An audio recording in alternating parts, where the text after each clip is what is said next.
of my story, 'cause his story has been lies. So if we don't change all the values and rearrange the system, we're always gonna be another victim. If we don't change all the values and rearrange the system, we're always gonna be another victim. If we don't change all the values and rearrange the system,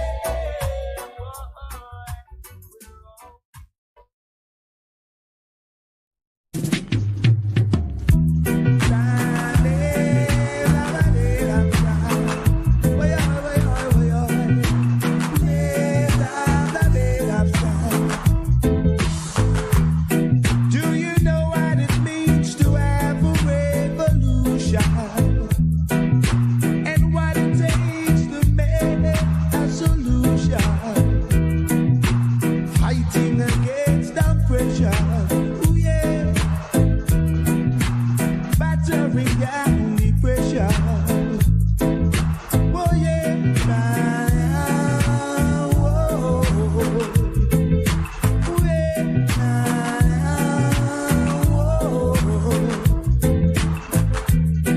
are you ready to stand up and fight the right revolution? Are you ready to stand up and fight it just like soldiers? Many are called, few are chosen. Many are called, few are chosen. Ooh yeah, whoa, ooh yeah, whoa. Gotta fight the right fight in this time, yeah. Whoa, yeah, yeah, yeah.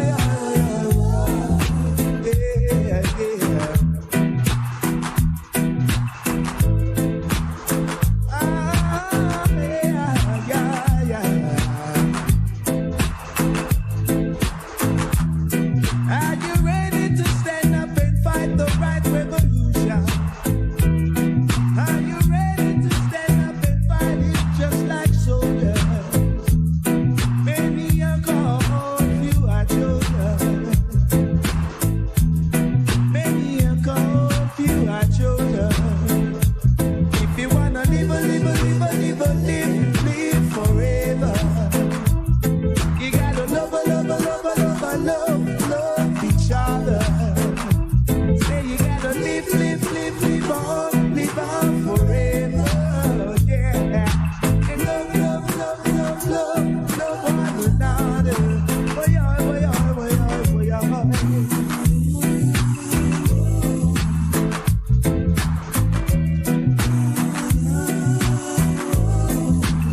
Gotta fight the right fight in this time.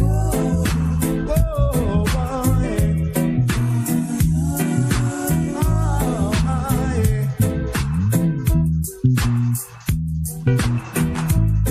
Living and loving and sharing and caring all you feel. Oh yeah. A man is paid according to his work. Yeah. Oh yeah. Say we gotta live on forever. Love each other. We gotta live on forever. And love one another. Oh, yeah.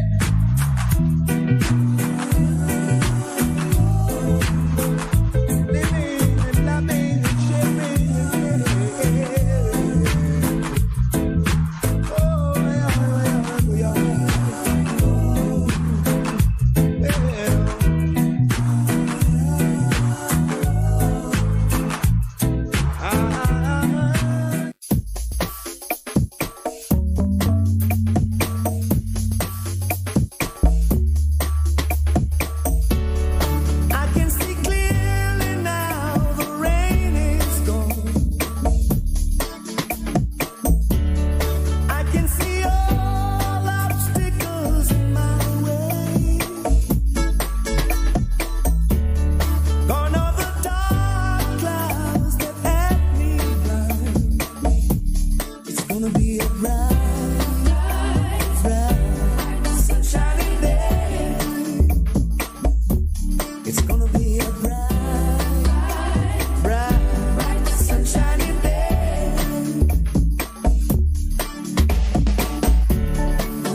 Most time for you guys last. Bless and I guide and I keep and I protect them. Let not the dragon or the serpent have no power over him. Scatter them, flatter them, batter them, please and burn them for our jaws. 1, 2.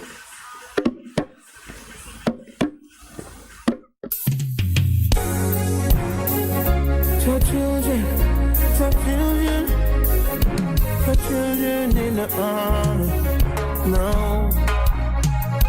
For children, wake up and stop walking your sleep. Lift your heads up, it's no time to take defeat. If we're not gonna do bed, we shall slowly push it over. Only the will let it be done. We shall surely push it over. Where is the love? They sing about so much. Yeah, every day it's the same old chorus. Yeah, they say it with their mouth, but there's a conflict in their heart. No, something to add up, a revolution, why stars? Your children wake up and stop walking your sleep. Lift your heads up, it's no time to take defeat. If we're not gonna do bed, we shall slowly push it over. Only the will let it be done. We shall slowly push it over. Let them say, say what they wanna say. Did they hear the people cry? Or feel the pain we bear? You betrayed us and you say that you care. You won't convince us with your lies. So please go the other way. Wake up and stop walking your sleep. Lift your heads up. It's no time to take defeat. If we're not gonna do bed, we shall slowly push it over. Only the will let it be done. We shall slowly push it over. Them no fascinate way. Them can't vaccinate way. We got the right to choose our own destiny, yeah. Jaja a different way, and them not be friend way. Cause we don't come to lose, but stuff already give us a victory. Our children wake up.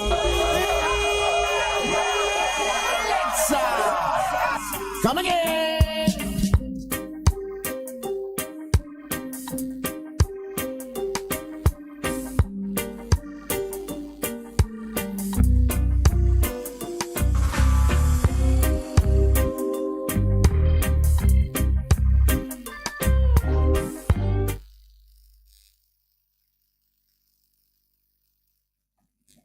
Good morning and welcome to the Morning Connection.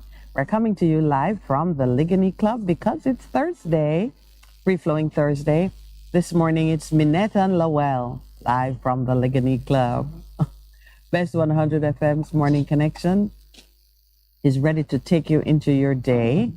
We're always happy when it's Thursday because we get to be outdoors. And it's a beautiful, calm, cool morning in Kingston, Jamaica. Wish you were here, but I will do my best to share with you what we are experiencing at this beautiful location.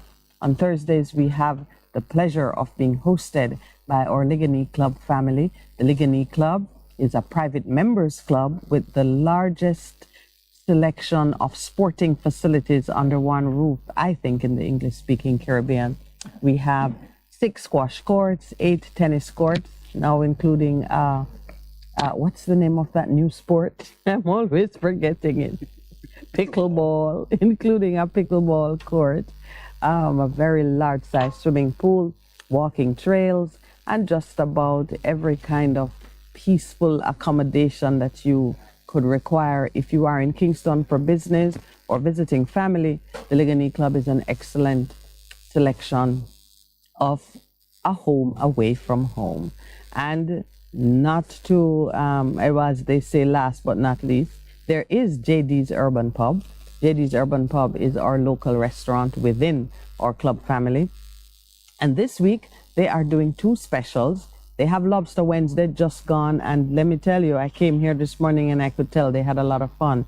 And I think it's on Fridays, they are doing a shrimp special. Well, I'll tell you a little bit more about it as we go on. But right now, it's just to welcome you to the Morning Connection and to just let you know that we will be right here after our 6:30 break, which we're taking right now.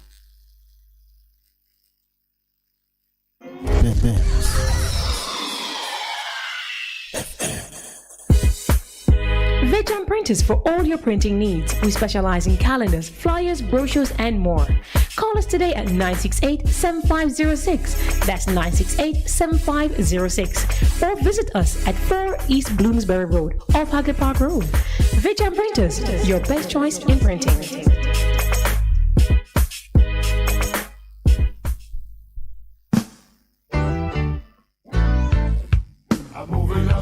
Bess100 FM presents the Mature and Moving Up Show with Lascelles Butch Chen on Thursdays from 6 to 9 p.m. Welcome to this pioneering radio program on our continuing worth in our maturing years. Compellingly defined to educate and liberate the younger generation. Tune in and welcome. Half a tree, 100, half a tree. Bossy, how you do I take taxi star? Jano, I want to tell you, say, 2 months now, my transmission mash up, and I check everybody and can't hear nothing positive. Yeah, hear me? You waste all that time I shop around and never call the experts. Winters Auto have them. Them have over 35 years of experience and them diagnose the problem and get back your transmission brand new. For them service excellent and efficient. Trust me, man. You hear me? Call them at 929-7040 or go to them at 106 Maxfield Avenue, Kingston 13 and talk directly to the boss. Just tell them I'm me, send you. Wow, you big star. Yeah, man, respect my boss. Yeah, try calling, cause trust me. Auto Spares and Repairs, good afternoon. Ah, what a relief. Ready for the warfare. Oh, yeah. Ready for the warfare. Yes, Jamaica and the world. You want us back? We are back. The Breakthrough Deliverance Ministry, led by me, the prophet Mark Stewart, right here on Bess100 FM. This and every Thursday night from 9 p.m. to 12 midnight. Yes, it's War Room Thursday. Come on out and join us, each and every one, on Bess100 FM, 100.1, 357 and 9. Come on out. Join me, the prophet, Reverend Mark Stewart, and of course, the boss shot, Apostle Marshall. Come for your healing, breakthrough, deliverance, the prayer, the miracle, the word, the testimony, and so much more. Yes, my friends, Bess100 FM, War Room Thursday, 9 p.m. to 12 midnight. Join us. We are going to lick it. Ready for the warfare. Ready for the warfare. What should a taxi service do for you? On-time taxi service is more than just a ride to the other side of town. They offer clean and spacious vehicles, reliable service, and promise to always look out for their customers. They'll come when you call and take you where you want to go on time.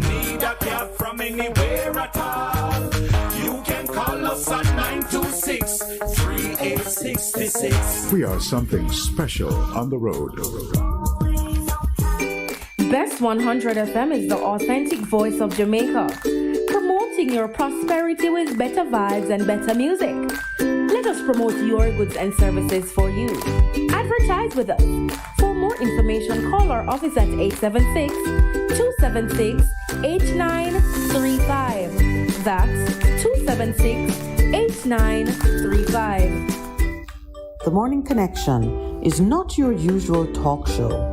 We aim to stimulate discussion and chart new paths to self-empowerment.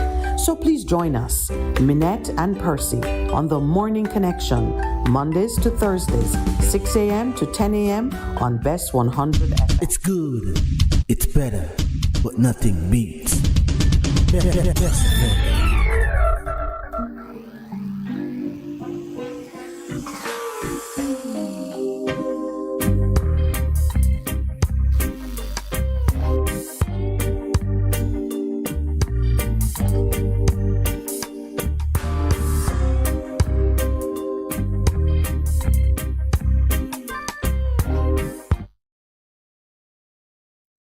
Good morning and welcome back. Well, as you can tell, I am flying almost solo this morning. Pastor Percival is at home resting his voice. He has laryngitis. I feel so bad because, he was carrying the brunt of the show. Now he knows all that talking as a prize. Pastor Percival, I do hope you're listening and that our heart is with you. And we do wish you a speedy recovery. You're going into the weekend where I do hope you'll take time to rest and recover. But just know, you can send me a message. You can send Lowell a message. Whatever it is that you want to share with us this morning, we're happy to hear it. I'm also very pleased to welcome back our JPS friends, the program that we do with them, JPS Cares. Not only on Thursdays, but JPS Cares on Thursdays with the Morning Connection. And our guest this morning is going to be Mr. Shamar Harrison. He is the Corporate Communications Assistant, and he will be joining us via telephone after our 8:30 break. The topics we're going to be going through with him, just to kind of excite your imagination, we're going to be talking about two things. JPS has been doing a lot of work on the environmental side, sustaining the environment, and they have an Adopt a Hillside and Adopt a Mangrove project going. So if you are in hilly terrain or you're close to the mangroves, beachside, close to the waterways, you should take an interest in these two projects that are being spearheaded by JPS. We're going to hear a little bit more about it this morning when Shamar Harrison joins us, and you will learn how you can participate. The second topic of discussion is their eDrive project. We did talk about it initially. I am following very carefully the various initiatives that are being undertaken by the private sector in collaboration with the public sector too. And this one is a collaboration between the JPS Foundation and the IDB Lab. And it is aimed at creating an ecosystem for the emergence of electric vehicles in Jamaica. Yes, we're at that point where the nation needs to be prepared for the use of electric vehicles as an alternative to the fossil fuel driven vehicles, which we have all been accustomed to. A component of the project is to upgrade the training of 400 first responders and vehicle technicians. 400 first responders. These are, of course, those who respond to you on the roadside when you have a malfunction with your vehicle. So the firemen, Automotive Association staff who will respond if there is a problem. First responders between police, fire service men, and so on, and vehicle technicians on electric vehicle repair and maintenance. They are working in collaboration with the Heart NSTA Trust, and they have recently handed over equipment to facilitate the training. So this is an excellent time to learn more about it and see how you can be facilitated, if not in the first run, but certainly in the other programs which will no doubt follow. Electric vehicles are a reality and a desirable reality too. So what JPS is doing is very interesting. Stay tuned. After the 8:30 break, we're going to be talking to Shamar Harrison from JPS. I'm tempted all the time to say Shamar Moore, who is, the gorgeous black movie star. But this one is Shamar Harrison, no doubt equally gorgeous, but you won't be seeing him because he'll be speaking to us by telephone. All right. May I just say a very warm welcome to our listeners who are online. Delora Henry is reporting that There was a lot of excitement in Cobler last night. Cobler is that small community in Manchester. I drive through Cobler when I'm going to visit my mom, and apparently there was some PNP activity going on there last night. The way Delroy describes it from the UK, he says PNP blessings come down in a Cobler last night. Enough is enough. And he references the power of the people being much stronger than the pathological lies and cronyism that we are getting out of the politics these days. All right. Miss Fairweather had a question. You know, I love it that the Spirit is still talking to her. She poses the question this morning, which I know we're going to confront at some point in the discussion. Who do men say that I am? And it is a question, she says, of integrity. First question of integrity. Who do men say that I am? We know that as the question famously posed by Jesus to his disciples after he himself had been causing some excitement in the early years or the early period of his ministry.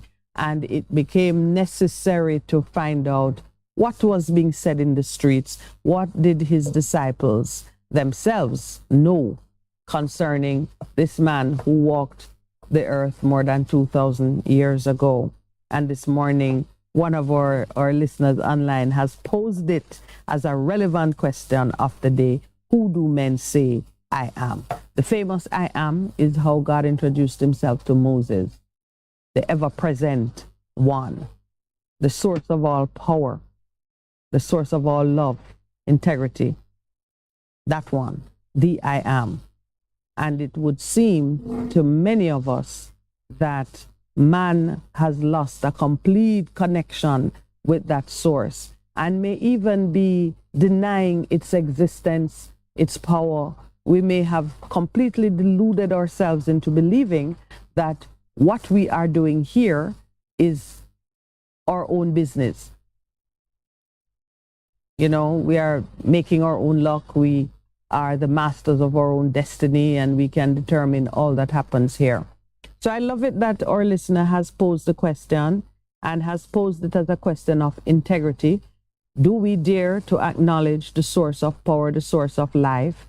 And if we acknowledge the reality and the truth of that source, why are we behaving as if it's not real and as if it has no impact? Yeah, it becomes a question of integrity. If we believe it, why don't we live according to it? And that question cuts across every aspect of our public and private existence. When you know the truth of a thing, but don't live in accordance with what you know, your integrity is immediately in question. I'm waiting on my co-host to settle himself so I can have conversation instead of a monologue. Last night, I had a meeting at 7 p.m. and so I missed the news. And when I came out of the meeting, some minutes after 8, I was trying to rewind because, you know, most of the cable products allow you to rewind, but the 7 o'clock news is notorious. Sometimes you can rewind, sometimes you can't. When I got to, when I tried to rewind, it said it was not possible. And at the time, Deion Jackson Miller's All Angles program was on. And who did I see just tripping over his own feet but our very own beloved Minister of Finance? Yes, he and Deion Jackson Miller were going at it, guns blazing last night. Many times I couldn't detect what was really going on because they were speaking over each other, and the tone and the level of excitement was such that it didn't seem like an interview, really. I'm not sure. Maybe it was a quarrel, two friends talking loudly over dominoes. Whatever it was, I don't think that our Minister of Finance did very well in the process. And I'm not saying that Deion Jackson Miller unseated him or caused him to lose his composure. He was simply not in command of the situation. She wasn't in command of it either. It was a free-for-all. very interesting to see an interview with a person of seniority and importance in government. And by seniority, I don't mean that the minister is a senior man.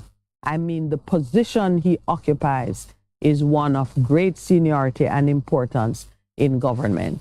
The Ministry of Finance is right there, right beside the office of the Prime Minister. And there are some who might even say it's more important than the office of the Prime Minister, because if the funds are not made available to carry out the activities in the office of the Prime Minister, it can't be effective. That office can't be as effective as it needs to be. So we had our Ministry of Finance on show, and we have a senior journalist. I mean, I don't think anyone could deny Mrs. Jackson Miller's seniority and also capability and talent in the area of journalism. And it's made all the more refined by her study of law. So she is able to infuse her journalistic craft with some of what she gets from the field of law. But it was a free-for-all. They were like shouting at each other at various points.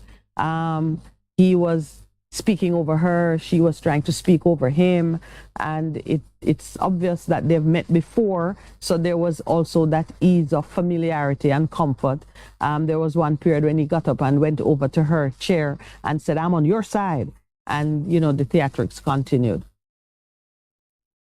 I'm giving you a full description of what I observed from my vantage point, so that you can look at it yourself if it is available for review, but also develop in your own mind an awareness of how our affairs are being handled, whether it is how they're handled out of sight when the minister is making decisions and we don't see him and he's speaking to his team, or how he receives information that comes to him before he makes decisions.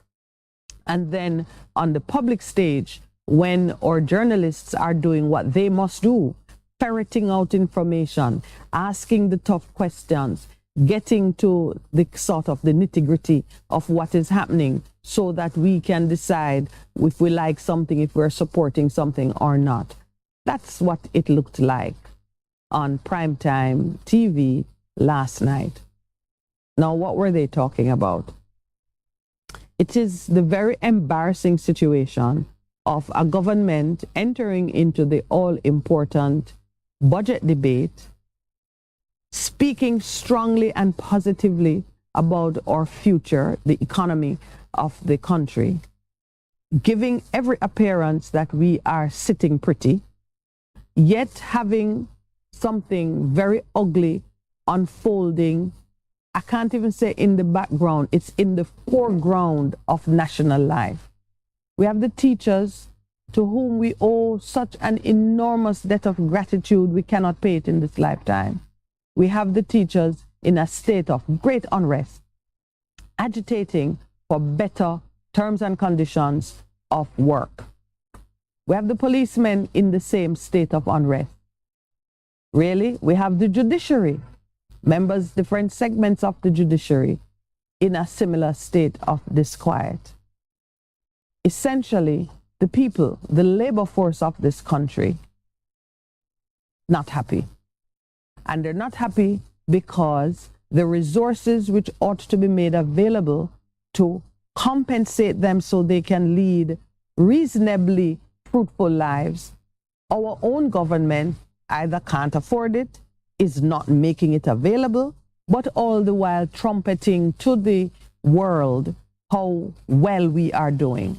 How can we be doing well while the people are in such a state of disquiet? And not just the people generally, but the civil service, the public sector. The same minister speaking on the budget is also responsible. That minister is responsible for the public sector.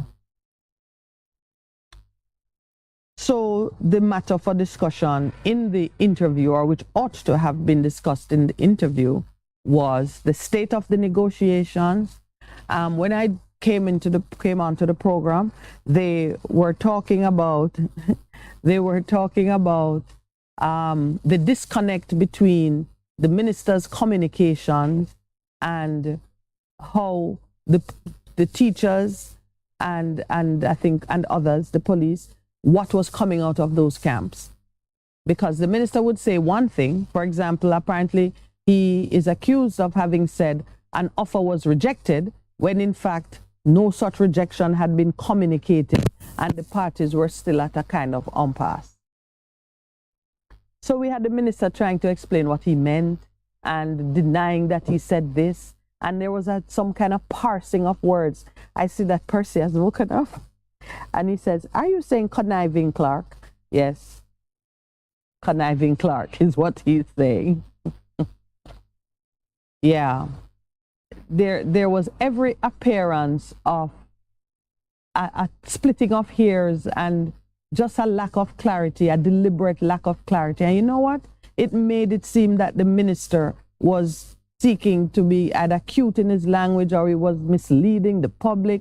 It was just not something you expect from a minister who holds such an important office. Are you ready? Yeah. Good morning, Jamaica. Good morning, Pastor Percy. I sincerely hope that your voice is on the mend and that you'll be ready for next week. This is quite a very interesting topic. I can hardly hear you. And because I remember the same minister boasting about his budget that he read the other day. And this is it. These people really think it's a show. They go on and they boast about things while the society is there. I mean, just rotting, lamenting based on the needs that they have that are not being filled. And I think it's about time that we wake up. If you have casted such a great budget, right, you should be able to pay the teachers, you should be able to pay the persons out there, the police and all the persons out there who have been suffering for quite some time. So well, it's quite interesting. I mean, I think what it does more than anything else, it tells you that the labor force, the public sector labor force, is not considered a priority in the budgetary arrangements. That's what it tells me, because if you were to announce to me that, the company has done very well this year and we're flush with cash, or creditors have given us a higher rating based on how we have paid or handled our liabilities, and then I say, oh, good, so you can pay the staff a little bit more, and you say, no, that's just not possible. It means that your priorities don't include me. I don't need to put it in I don't think it needs to be more complicated than that. But I want to share something with you and get your input, because you are a man with lots of experience in finance. The minister was being challenged to explain what he meant when he said, if the parties don't come to the table and sign off, I think by the end of this month, they're going to miss their opportunity to be paid, and the payment will have to take place over some protracted period of time. Many felt that that was a big stick bullying type of move, myself included. So the journalist was putting it to him that when he said that, people read it as being a bullying tactic and gave him an opportunity to explain himself. Now I'm going to tell you what the minister said, or what I understood him to be saying, and we just see what is so special about government money. The minister said $12 billion provided in the budget to take care of, I think, one of these wage obligations. He said government finances don't operate like other people's. Mm-hmm. You can't make a provision in this season, not spend it, and it stays around for another season. I didn't understand what he meant, because I see them make provisions to service debt, for example, and that money stays there until it is time to service debt. But he's saying the reason we were able to make a provision of $12 billion is because there were some exceptional gains above every projected receipt of revenues, which they have made available to fund it. But in another season, you will not have that kind of overachievement, that kind of rich return to the government coffers, and therefore in another season we will never again be able to make provision for $12 billion. That's what he was saying. I think the subtext to it, Lowell, was that when government have money, they spend it. And if they can't spend it on the right thing, they spend it on something else.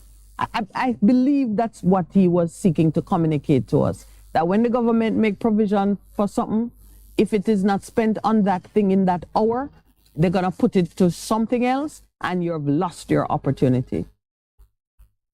Which, if you and I operated like that, we would be called careless. If I have the money to pay my staff on Friday and they don't show up, and I use it to pay a light bill, and they come on Monday, I couldn't tell them that, yeah, well, you weren't here on Friday, so I did something else with it. And that could pass muster. So hold on. Are you then saying that if they made provision to pay the teachers, right, and for whatever reason they weren't paid in that period, then that money goes to something else? I think that's the subtext to it, because he was saying that government don't operate like that, and he kept saying to Dion, you don't understand. I'm trying to tell you that government don't operate like that. So to me, all he was saying is that we're going to spend it. So if you don't take it now, we're going to spend it. And once we spend it, you're going to have to wait until we get back some more money. And forget the people. Forget the people. Forget the people. Yeah. You're not there to serve the people and to spend the money in the best interest of the people. I think that must be what he was saying.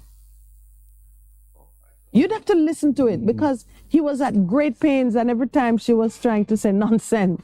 That can't be, because she says, how could the government behave in that way but expect the citizens to make provisions to pay them taxes and whatever else is required on a cycle? How could you expect me to project paying you something when you make a provision to pay the citizens something? It's not reliable. If they don't take it now, it's gone. Yeah, but where does it go? Are you then going to tell me that, okay, fine, you didn't take it in this period, so therefore I spend it on something. Just spend it on road, just spend it on sending my lady to get for Commonwealth, the Commonwealth Keeper. So that was one improbable thing that he was saying. But that is stupid. No sense. It is stupid. If you make provision to pay your teachers, why would you spend that money? Why would you spend it? Simply because they didn't sign off on time. Or your policemen, for that matter. Yeah. Simply because they did not sign on time. Wouldn't you set that aside in anticipation of signing off for that thing? Yeah. Oh, so that was one improbable thing. That is government finance. He said government to do with the people. Government finance is that's how it works.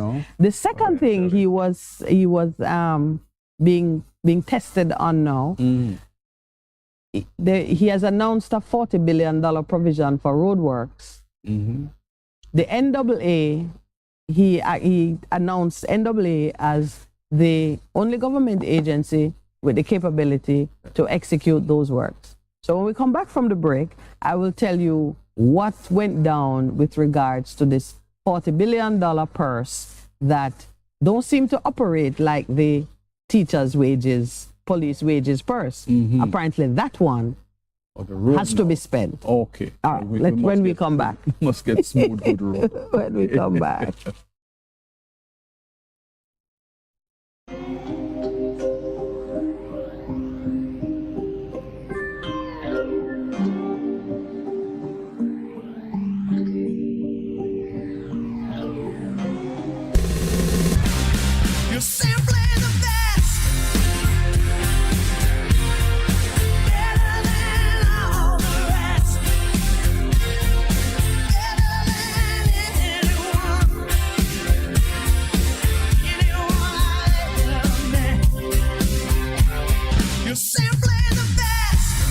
FM-100 on your dial. Keep listening. Let's talk about tilapia.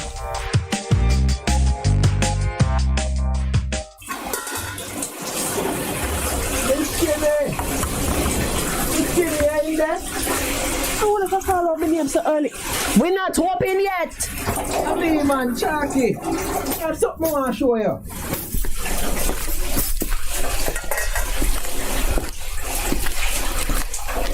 Where are they so early, Chucks?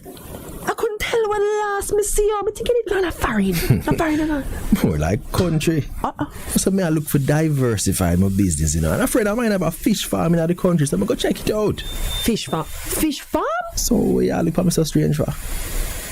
I don't know where you get them something there from. Fish living on the sea, you know, poor farm. What is this? I tell you. You know, say that me did think too until my brethren show me in fish farm. That sound kind of new age young people. Me not convinced. I think the seawater messing with your senses. Come sit down right here, so. You want to make your some tea? It will help settle your system, you know. Boy, I could have drink a cup of tea, yes. Me also mint, man. But it's not no seawater why I come check in. I want to show you some of the fish there. So maybe I could have tried them in a restaurant. How you feel? Oh, mash, you come to mash up my business. Alright, so when me I go tell my faithful customers them, come and taste the new fish we live per farm. Boy, ain't easy. How the fish bark? You're full of joke this morning, man. Yeah, guess you say now I'm good mood. But hear me out. Let me introduce you to a fish with them call tilapia. I have different type where you can try. Take a look. Hold on. The scale them now looked up on. And the one that big and fat. Don't look bad. Don't look too bad. They say, our farm fish. You see, me know say once you see them, you gotta come round, you know. Alright, all that one you know, firm. Good flesh, look like it tastes nice and it bigger than the rest of them to a wet name. Well, see them call that one the Jamaican red. The orange looking one is the Taiwanese red. The silver one is the Rocky Mountain white.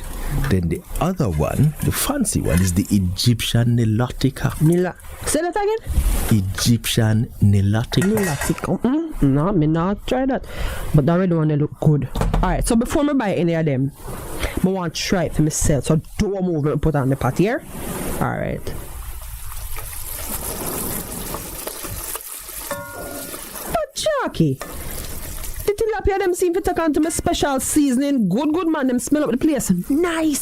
Smell nice, yes.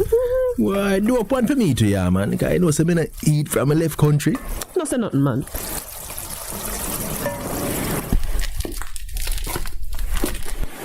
Alright. You know some not too like admit when I'm wrong, but I say the fish tastes nice. I know some customers them going to like it and that make more sense because that make dollars, you understand? Alright, so let's see now. Tell me how this sound. Steamed tilapia with okra and bami. Escovitch tilapia with festival. And the house special. Roast tilapia and breadfruit with steamed vegetable on the side. And a buckle of coconut water for wash it down. What you say? Yeah, man. What you say? Talk to me. Nah, telling a lie, still that sound good. Yeah. But that kind of sound like me can lift that box here with the end, don't it? Alright, we definitely try the tilapia. And the rest of the sea fish pan it too. Them they in there as well. Okay. And thanks for the breakfast, by the way. You know, so I go run back to the country right now for go and finish up some business, alright? Yeah, man, walk good here. And when you come back with talk. Yeah, man.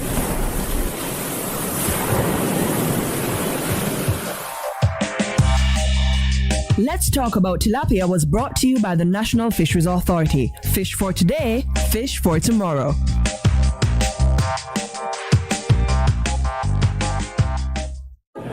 Miss, your total is 8,900. Cash or card? Do you take credit cards? Yes, ma'am. All right. Here. And here's my ID. All right, just stay here for a minute. The machine is right over there. Stay where? Try not say anywhere you go with my card. Me I go to. You go on. Me I follow right back at you. When shopping, never let your debit or credit card out of your sight. Your information can be stolen in a split second. Protect your card. Protect your cash. A safety message from the JIS. A production of the Jamaica Information Service, the voice of Jamaica.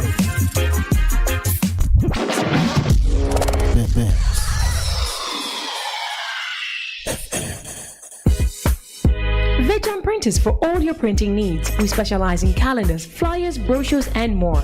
Call us today at 968-7506. That's 968-7506. Or visit us at 4 East Bloomsbury Road, off Hagley Park Road. Vijam Printers, your best choice in printing.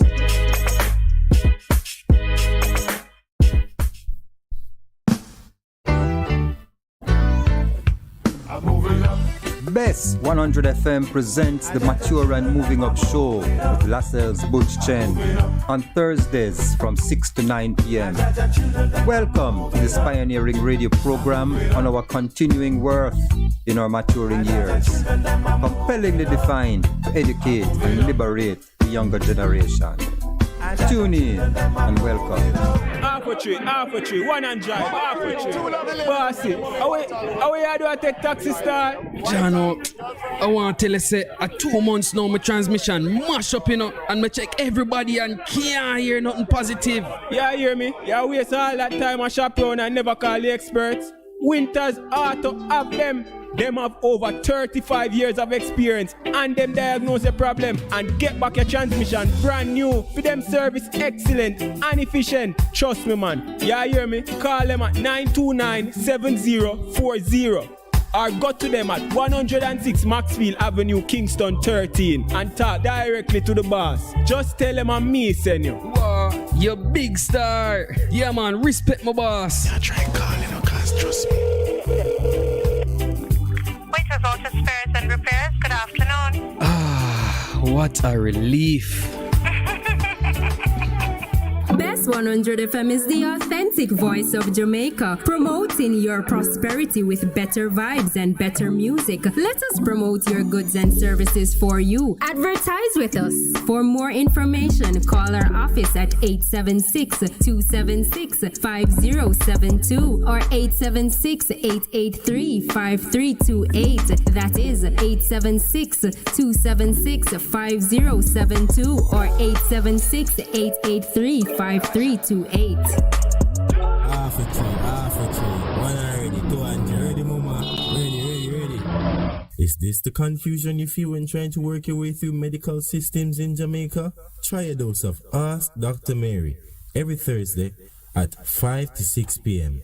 Let Dr. Mary help you understand your medical problems and bring you to a calmer place.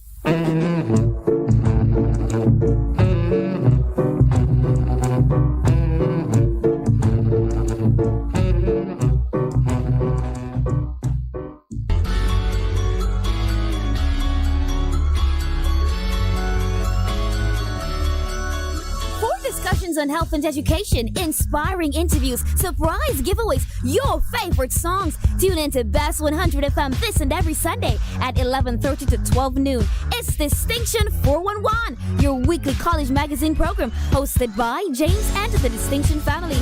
Catch you on Sunday.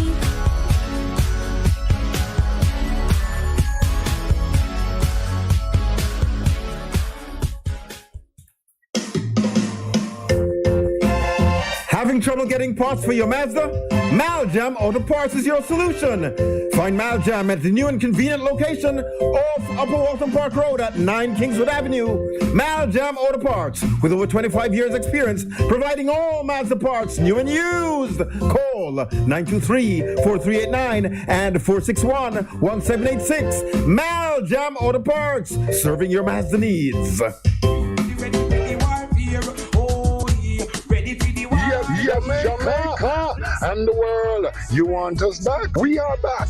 The True Deliverance Ministry, led by me, the prophet Mark Stewart, right here on Bess100 FM. This and every Thursday night from 9 p.m. to 12 midnight. Yes, it's War Room Thursday. Come on out and join us, each and every one, on Bess100 FM, 100.1, 357 and 9. Come on out. Join me, the prophet prophet, Reverend Mark Stewart, and of course, the boss shot, Apostle Marshall. Come for your healing, breakthrough, deliverance, the prayer, the miracle, the word, the testimony, and so much more. Yes, my friends, Bess100 FM, Bess100 FM, War Room Thursday, 9 p.m. to 12 midnight. Join us. We are going to lick it till it busts.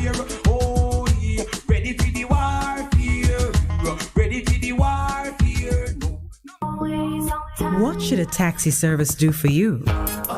On-time taxi service is more than just a ride to the other side of town. They offer clean and spacious vehicles, reliable service, and promise to always look out for their customers. They'll come when you call and take you where you want to go on time. From anywhere at all. You can call us at 926-3866. We are something special on the road. The Morning Connection is not your usual talk show. We aim to stimulate discussion and chart new paths to self-empowerment. So please join us, Minett and Percy, on The Morning Connection, Mondays to Thursdays, 6 a.m. to 10 a.m. on Bess100 FM. It's good, it's better, but nothing beats.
Welcome back.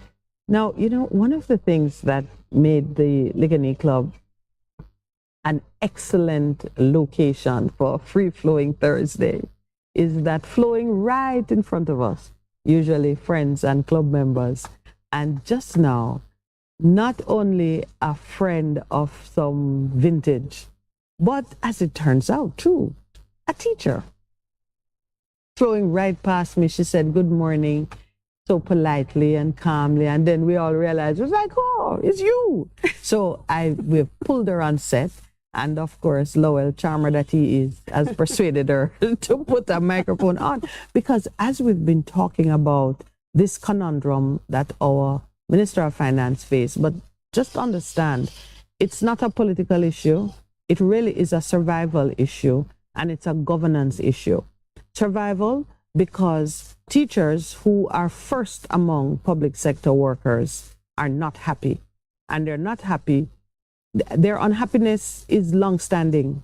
I mean, I don't think I can recall a time in my adult years when teachers have been celebrating the way they are appreciated and how they're compensated. So this is an old issue.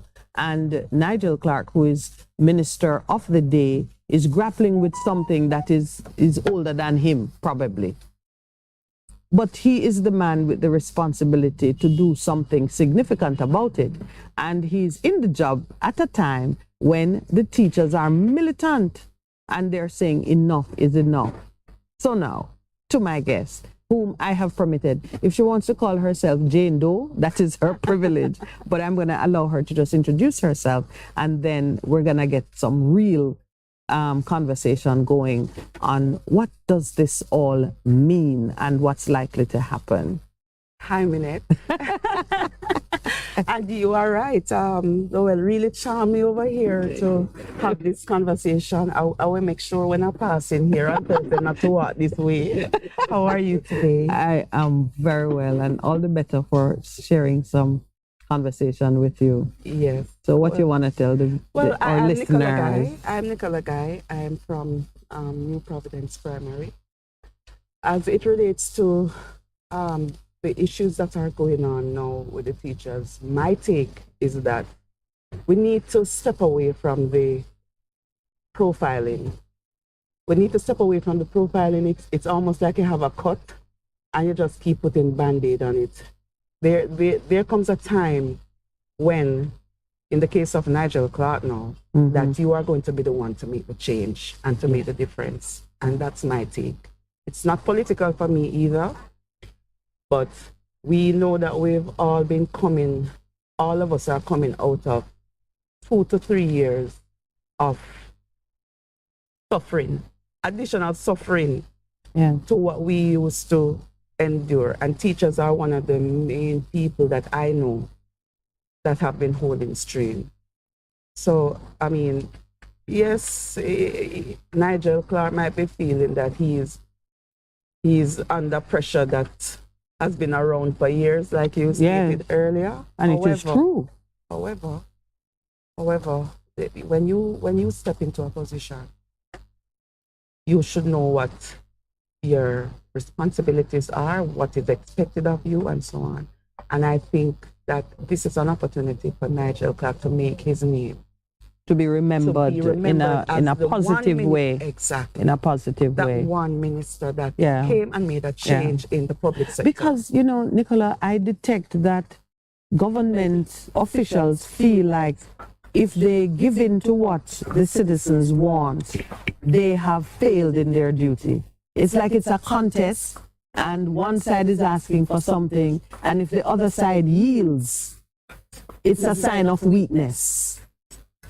So you're very right about Nigel needing to see himself as the one who could do what no one else had the courage, the resources, the vision to do, as opposed to, as opposed to thinking that he has lost in a battle, because a negotiation can sometimes become a battle of wills instead of a march towards solution and accommodation. And you used the word posing before we came on air, and yes, people are posing up. It's like a relationship. If you are with your husband and your husband see you as a threat or competition, you're not gonna have a happy marriage. Never. Well, husband, speak up. Speak up. No, that is true. That is true. You know what I find very interesting about all of this? These are people on the campaign trail. They put themselves up for the answer to all the problems. Look, when they get the problem. Then when they get the problem, then they say, but why the one that did exist before me come? Yeah, you know. You put yourself up for the answer to this problem. So what are you saying now? You remember when the SSL thing broke and he spoke, and I was saying the one thing I was listening for and never heard was, I am responsible for fixing this. It's my portfolio. The problem has been revealed on my watch. It's my duty. never heard them say that. Yes. And so to your point, Lowell, you put yourself up for the job, but when the ugly side of the job reach you, you're not prepared, and it's somebody else, and they just keep passing the buck down the years. I pray that he does have the courage to let the buck stop with him for this run. Because tell me now, from the perspective of the teachers, do they have the stomach to go the long haul? I believe that, well, we're humans, and you find when we're faced with issues, you're gonna have different views, and you're gonna have different sides, and there's still some people who are very loyal to the political process, even if you have to suffer. them. Yeah, even if you have to suffer through holding your loyalty, you have people that are like that, but it is very few now. Well, let me give you the numbers. They voted. 754 votes were taken. 227 against. So I would say a decent majority voted to reject the current offer. But Minett, there's one other thing, When I'm going to touch on the politics a little bit. When this political party came in, they couldn't have made it without the teachers. So naturally, the teachers, they feel betrayed. And they assisted in this government in power. And when you're looking at this vote now, you should know that some of these votes are now against you. So yes. They have to be careful what they're doing. 346 is a decent majority. That's not a close call. No. And it seemed, the report on the voting was such, they said what, four ballots were spoiled and one was rejected. So it really everybody voted. Yep. Yes. Everybody voted. Is that a snapshot of the kind of participation that, remember we talked about the political apathy, and so many people stayed home in the general elections. Yes. I'm looking at what the teachers are doing, and the policemen too, and I'm saying this is a fight for survival. This is not about, it's not politics. It's not, it's nice to have more money. I hear teachers saying things like, we can't make a good meal for our families. No, it's about mortgages. Yeah. It's mortgages now. Which is housing. Your home. Your home. We have teachers that are, I know one teacher that is in jail now. What? She's in jail because she owed money and did not pay on time. What? So it is not. So an order was made, right, so which it's she not couldn't. Just look here, politics out the door now. The teachers are now on one par. No more politics. So that tells me too that there's no safety net. Because if a teacher couldn't moving around, teachers because to get into some jobs. You have teachers that live in Linstead that have to traverse to Kingston. So you're talking about your car loan. You're talking about people looking on the surface of it, they're not believing that that sounds like a big money, and if I did get that money or whatever, but they're not understanding what it takes to show up and do the job. To show up, and remember, you're also setting the stage for what the student is supposed to go out there and present. So you have to present. You have to look like what you're preaching. So and I hear teachers say that even in their parlous condition, when a student come that don't have lunch, that don't have a book, that don't have, you can't close your heart and say that is, our purse is open to our 45 students. Yes. Our purse is open, and remember the purse is narrow already, and the purse is not well funded. One of the big problem, the tragedy with all of this is that we're not seeing an alternative to what exists. Because there's no conversation. We're not seeing an alternative. No, you mean let us say politically, because look at it. This is happening. The opposition is silent. Yeah, but here what alternative are you putting forward to what exists? Where is it? And when I say the opposition, I'm not just talking about the PNP. I'm not just talking about the PNP. Because if that is so, in the teachers' case, you can't say the opposition is silent. They are speaking, a majority the teachers of are them, speaking for themselves. And rejecting. But you see, it's why I put the question, are the teachers showing you what the polls don't. Yes. That's how I'm looking at it. Because they are mothers, they are sisters, they are working people, a lot of them women. Yes. They are the ones showing you what's really beating beneath the skin of this country. Yes. And I hear teacher talk about, like they would say, rice and butter. I heard them, I caught a snippet of someone saying, you have to understand that sometimes that is dinner. Well, remember, my mother was a teacher, Yeah. I lived it my entire life. So I can tell you from a teacher's child perspective, living in the home. Yeah. And that's when decades ago, These so it is people really are a whole miracle problem. workers, Miracle workers when it comes to making use of the dollar that they get. Well, it's time that them make a new set of miracle. They shouldn't be under that stress. Oh, This my is probably going to cut against the grain, but some of the fault of it is a teacher. Right, it's an old problem, and this is my perspective, man. So teachers don't come for me. And remember, her teacher name also. is.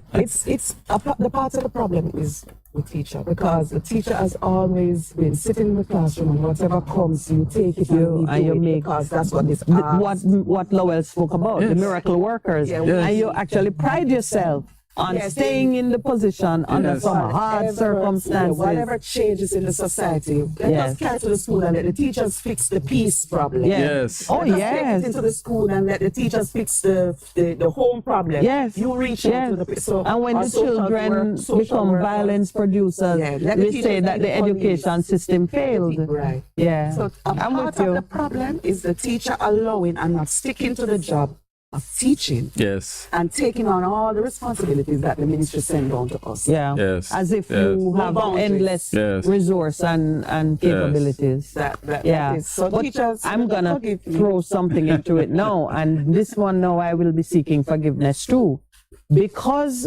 an overwhelming number of teachers are women.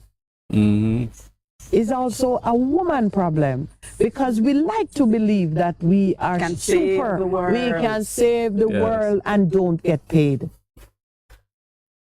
Part then of we're it is that too. superstars. We are yes, and we love to be out there complaining how much we do and nobody don't acknowledge us, and that persecution complex actually becomes the death knell of whatever it is you're doing. You see, what say you? To become a teacher, testosterone man? to become a well, being a teacher is a calling, Yes. It's a calling. People don't just get up and The say, best I'm going to teachers, become a teacher. Vocation, Yeah? it's not just. And we know the ones who do it, they don't stick around. And when you go to the job, you don't go to the job because of the fancy pay that you're going. You go to the job because of the heart of service that you have. Yes. Right? And people need to understand that. So it's the Messiah complex. Right? Well, We've come to save the world. I guess it But might yeah, be, but yeah. understand, you can't fault a person for wanting to give doing as good. much as they can. Yeah.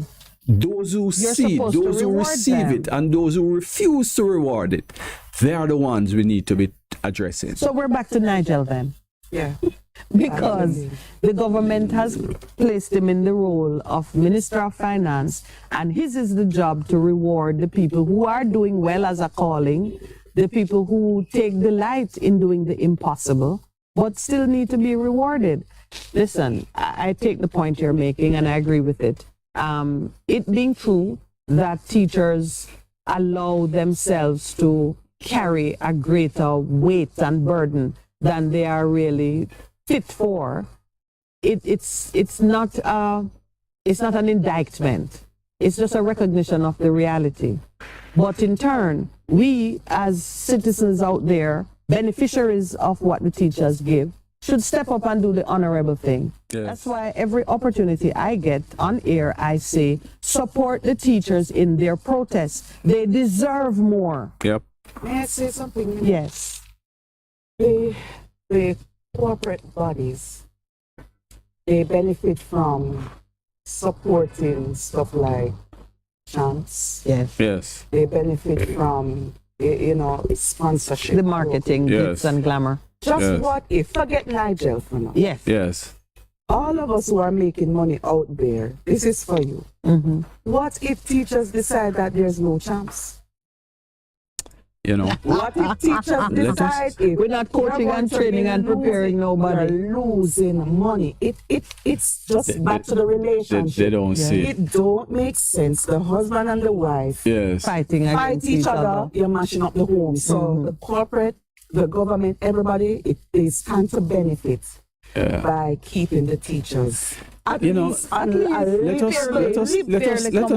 the break. This is a good point. You know, so this is a good place that you're going. And all sponsorship, you make no money. I think we should look closer at it, because I don't think the people within the society is going that far as far as it is concerned. So tell you what, we're on the break. Let us take the break, and when we come back, assuming that you can stay with us, we will continue. More with Miss Nicola of New.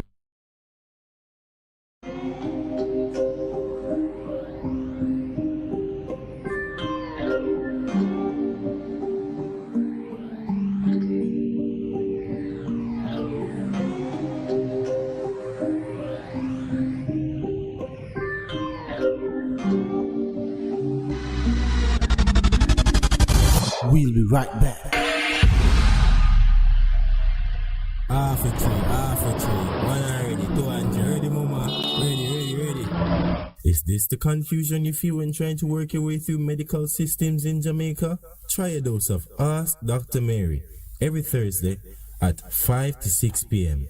Let Dr. Mary help you understand your medical problems and bring you to a calmer place.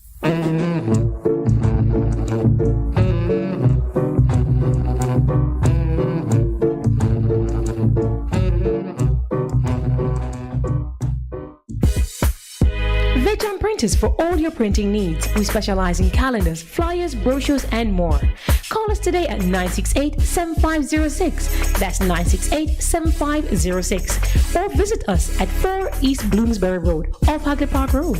Vejan Printers, your best choice in printing.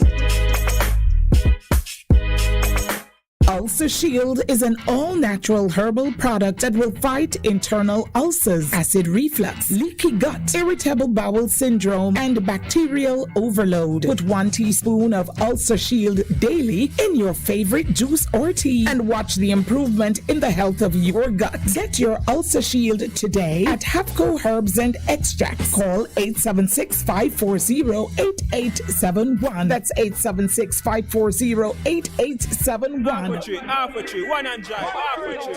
Bossy, how you do I take taxi star? Jano, I want to tell you, say, 2 months now, my transmission mash up, and me check everybody and can't hear nothing positive. Yeah, hear me? Yeah, waste all that time I shop around and never call the experts. Winters Auto have them. Them have over 35 years of experience, and them diagnose the problem and get back your transmission brand new. For them service excellent and efficient. Trust me, man. Yeah, hear me? Call them at 929-7040 or go to them at 106 Maxfield Avenue, Kingston 13 and talk directly to the boss. Just tell them I'm me, send you. Wow, you big star. Yeah, man, respect my boss. I try calling her, cause trust me. Winters Auto Spares and Repairs, good afternoon. Ah, what a relief.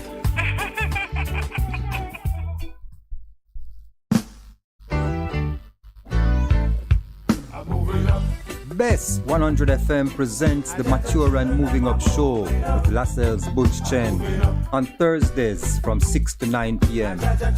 Welcome to this pioneering radio program on our continuing worth in our maturing years.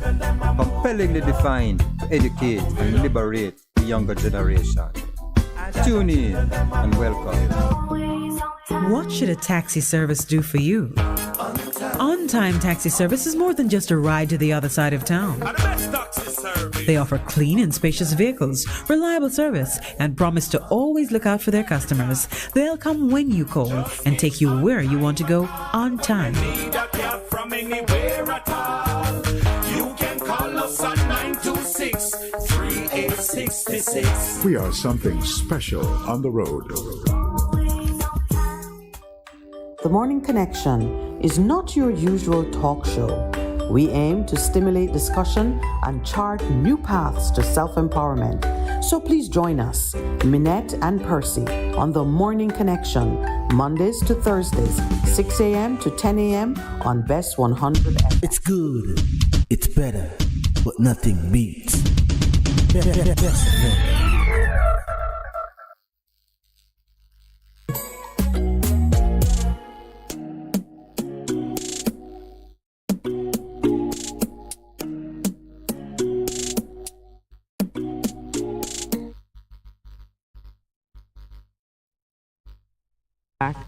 It is Free Flowing Thursday, and I'm delighted to be sharing the space with my friend Nicola. Now, I knew Nicola as a financial representative, but Nicola is actually a trained professional educator and not dealing with the big people who, can be left to swim on their own, but early childhood education. And some of the things she's saying to me, we never had the opportunity to share on those matters before. And we are doing it together, you and me, listeners, with Nicola, because, Lowell grew up with a teacher mom, and he knows what it is like to be the child of the teacher and see the teacher being superwoman. And his mother was unique in many ways. But today, some of the exchanges I had with Nicola in the break, I really want to share with you because, so today you're on... I'm sick. Today she's sick. She looked very healthy to me, but I know that it is a sickness of the soul on account of what the government doing to them. But this sick day has allowed you, you're just explaining to me now, that it has allowed you to do things which normally you don't even have the time for. I just gave my car to the mechanic, and my car is dirty. No time to wash the car. No, sometimes, it sounds funny, but... When does your day start? 4 a.m.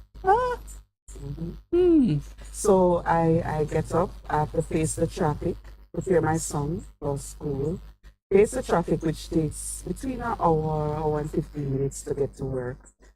So that's gas. So when I get to work, I'm a physical education teacher and the coach of my school.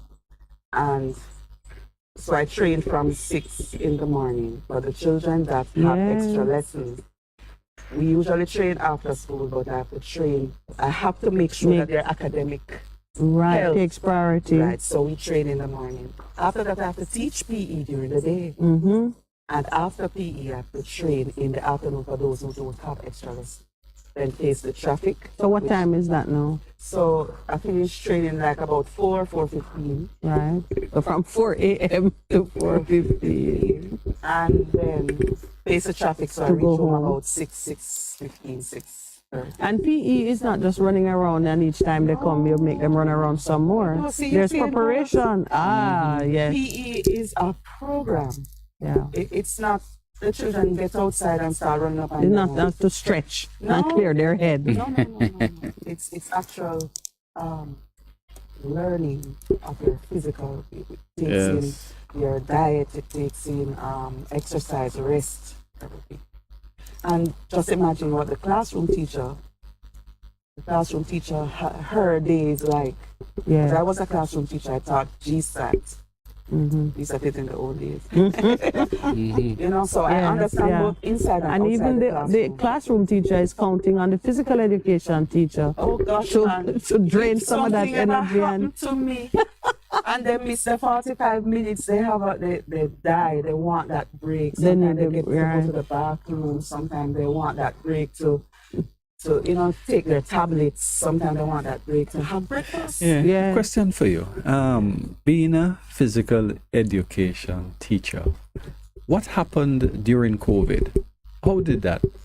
I had to set up in a gazebo, my camera over there, and then I have to get them engaged and excited so that they focus on the camera. Yes. And I show them their activity. So, even if I couldn't do it, I have to learn. You have to learn to do it. Right. So I had to learn how to do high knees. I had to learn how to. So you did phys ed online? Online. And watch them individually, making sure that they're doing the proper the right technique. Some of the time I'm looking at my camera, the kids are in the middle of the lane in their because they don't have space inside. Right. So they have to go in their street and yeah, in their streets. Yes. So the mother would be holding up the camera and let me tell you something. I don't think people really appreciate what teachers do on the what's the word I'm trying to find? The nitty-gritty of what teachers Yes. I'm sure a lot of people would think about that. And the kids want it, the kids need it. Yes, it's a part of normal healthy development. Lord. Yes. You can't abandon them. Let me tell you, a lot of those votes that were to accept were teachers really not wanting to abandon. It's not because they're not. It's not because they're satisfied. They don't want to abandon their kids. Yes. So they're hoping this is over. Yeah, and we can get back to, and God will provide, and somehow. Because we have one that don't know the sound of the letter C. Yes. It affects us, as teachers, Yes. Oh, you know what I remember? Touching a nerve there. I remember the days when my mother, well, two times, when she was studying, as well as when she was in the classroom. I was one of those who helped to make charts. Yes. When she's setting up her lesson plan, because I'm an artist as well. So, did your mother have books all over the bed?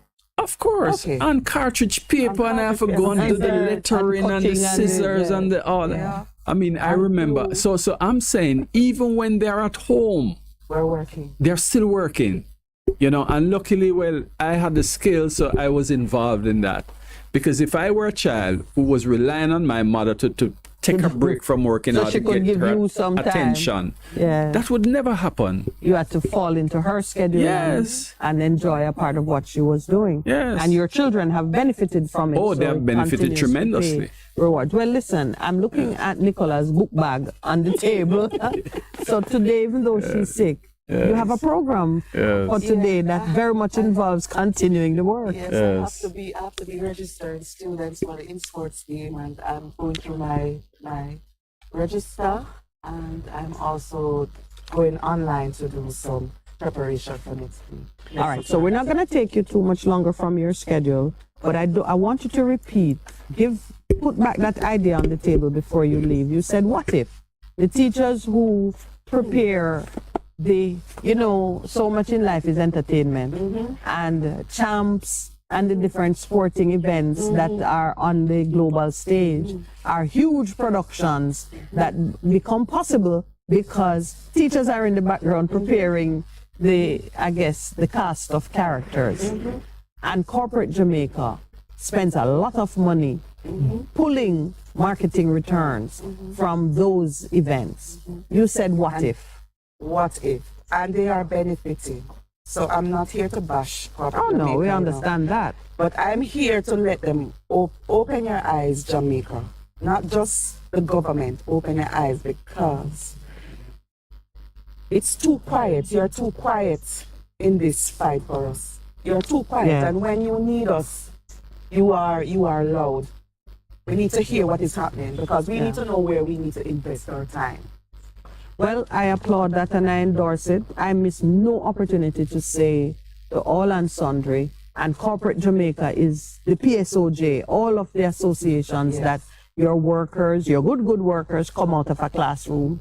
The marketing returns that you get putting your name on all the sporting gear and apparel comes out of the school community and what teachers are doing, especially this teacher who is a physical education teacher. So she says, come on now, let your voice be heard. Put your weight behind supporting what the teachers are seeking to do. Press the government. I see people celebrating how now they can import horses without paying GCT. So horse racing can strive. Everybody is getting a little something out of the $1 trillion budget. You should get yours. You should get yours. We're praying for you and with you. Your president, Miss Lasanja, is strident and motivated, and she have the fire of God in her belly. Yes. So that will sustain her. Nicola, thank you so much. Thank you for pulling me into this. Well, whenever you have a sick day and you're passing through. I hope Nigel don't allow us to have another too many more sick days. Yes. Oh gosh, before you go, the other headline is menstruation leave. Listen, Well, government urged to sanction menstrual leave. How many teachers are down for the count during that time of the month? Well, we, as I said to you before, teachers, we suffer in silence. Grin and bear it. We go, Yeah. and we a lot of people are not familiar with oh gosh, it's slipping me now. Osteoporosis. Osteoporosis, women get hit hard with it Yes, too, that bone density. it is a real issue in school. Yeah. In schools, Yes. which is predominantly female. Female. But we go and we bear the pain. So you have osteoporosis, which is age-related too, but you also have menopause. I remember the first time I was confronted by the horrors of it. I had a housekeeper who came a time she couldn't even lift her arm, which was probably a combination of bone density loss. And she just was in a lot of pain. And it made me think about the many women across the working world who you have to make accommodations for them when that happens. And now we have the disabilities law, and disabilities, that is so widely defined. It includes all these age-related deficiencies that occur. But anyway, I won't draw you out on anything more because, you know, I'm here until 10 o'clock. Oh, yeah. Oh.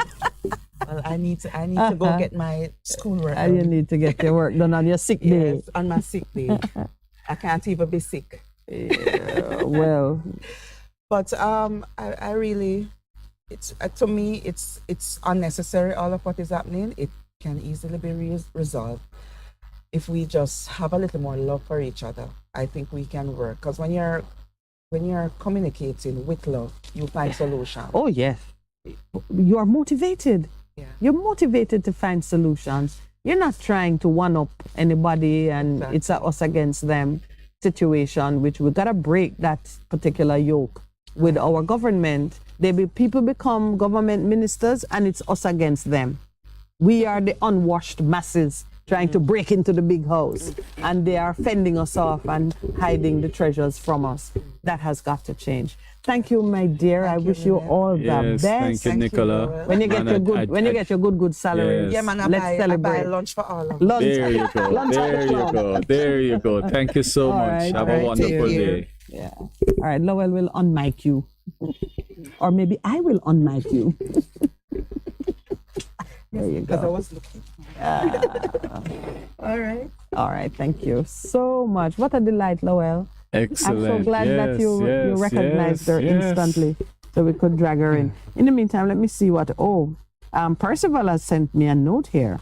He says yesterday was International Women's Day. Most of our teachers are women. It is really a justice issue because most of them are paid unfairly. And then he tells me that he's on the mend.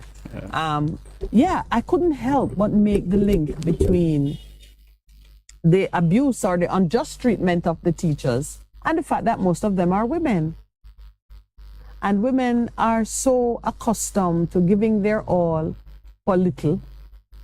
And when the decision makers are men, it becomes the battle of the sexes. Yeah, and definitely. some gender politics begin to intervene.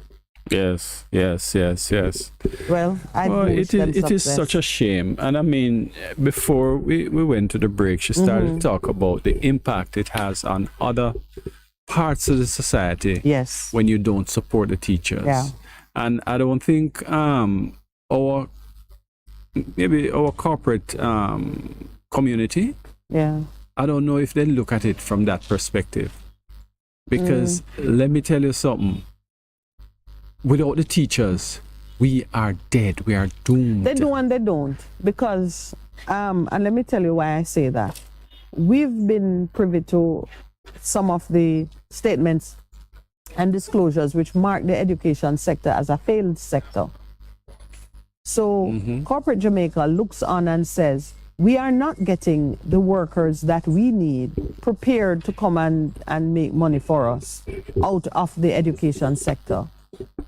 We've heard that. Yes. And even when Professor Patterson's report was pulled apart, that was one of the cries. At the top of the list was a dissatisfaction within the sector Teachers are dissatisfied, students are dissatisfied, and outside of the sector, the working corporate Jamaica was saying, we're not getting fit for purpose graduates. So when you have that kind of all around dissatisfaction, the support that you need to make change, you would think it would come easily because everybody would be galvanized into fixing the problem. But the support that you need, especially if it is that teachers are saying, we want more money, join in a bid to get us better paid. Those who must open up the purse strings are saying, but you're not giving me what I need anyway, so why should I? I can't pay you to give me more of the same. Yes, yes. So you end up with that tension. The chicken and egg situation. The chicken and egg situation when somebody has just got to say, well, I can pay you more if you do this. And you begin to monitor it from that perspective. This whole chicken and egg situation, I don't subscribe to that. Because we know. It's the egg? God never make the egg. He make the chicken. But the egg was in the chicken. Did he fashion the egg first before he finished the chicken? The teacher. Yeah. The teacher is there before anything else. It started right there. Yeah. But you see, the issue of governance and accountability keeps coming back into the discussion of what has to change in our country. Right. You need people in place with capability and diligence and integrity to do what needs to be done. And then you need persons doing the work who will see themselves as being accountable to someone. Right. All right. The second issue I was telling you now, with you and I are gonna have fun with this one. The second issue that Mr. Nigel Clark has to address for the people of Jamaica. The built environment and the road infrastructure is critical in our march towards growth and prosperity. Right. We had someone on one of our callers speaking about the importance of the roads in the rural communities that allow farmers to move their produce from the farm to the market. Yeah. That's like the baseline. Right. And you know where I come from, and you've seen the roads, some of the roads that we've had to traverse. So you know that a lot of Jamaica looks like that. Yeah.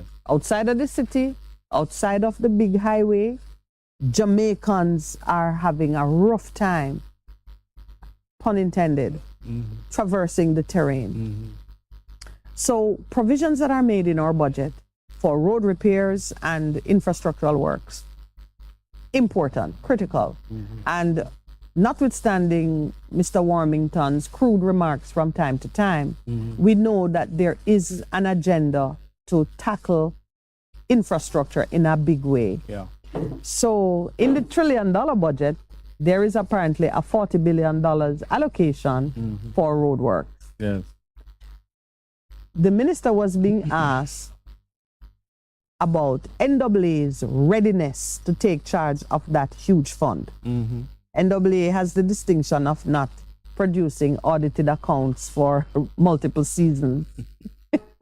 So NAA lacks transparency and accountability. Yeah. The question is, how do you put $40 billion into the hands of someone who is yet to account for expenditures of past seasons? And in an atmosphere of great disquiet about the quality of roadworks already done, to be done, so on. So you know that was... yes. That was how they... imagine. Yes. The minister did not do well. And he said something which challenges the very foundation principles of accountability and transparency. He said that the people in NAA now are not the ones who failed to conduct the reports in the previous seasons. There he goes again. So it seemed as if when the journalist put the question to him, it's the first time he was really confronting it, because he told her he will have to check and report back on the matter. And it left me saying, all right, the minister takes over a portfolio.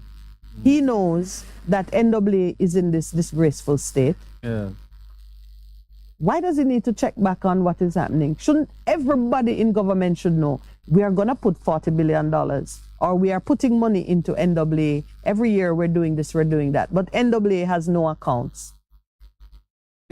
Everybody should be, he has to so check. So you just take the money and just toss it all over the place. Yeah. Not even looking at where you're putting it. For all you know, getting a deep sinkhole. For all you know, when you put 40, only 10 get spent. Yes.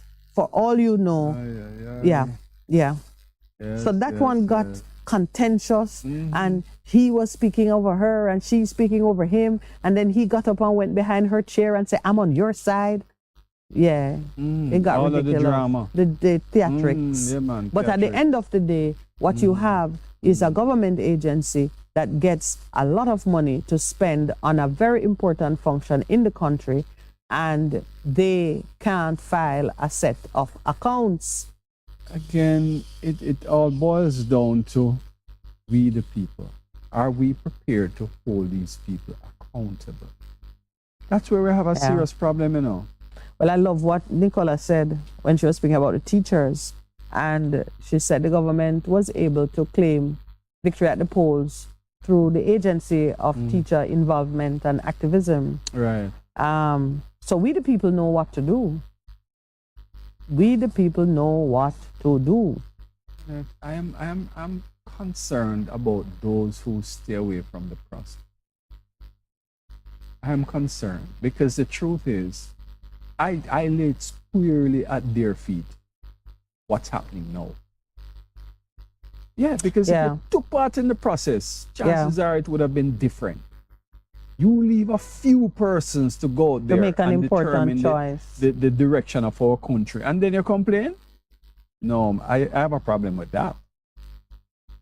I have a problem with that. And we need to fix it. And it is not sufficient to say, boy, I look and I don't see anything good out there. Come on. Choose the better out of the bad situation that's out there. But it cannot be that you don't make a choice. Yeah. Because not making a choice is a choice and not a good one. And not a good one. And it's about time we wake up and understand that. And look, if it means that people are going to step up and provide the alternative, because we're always seeing the solution outside of ourselves.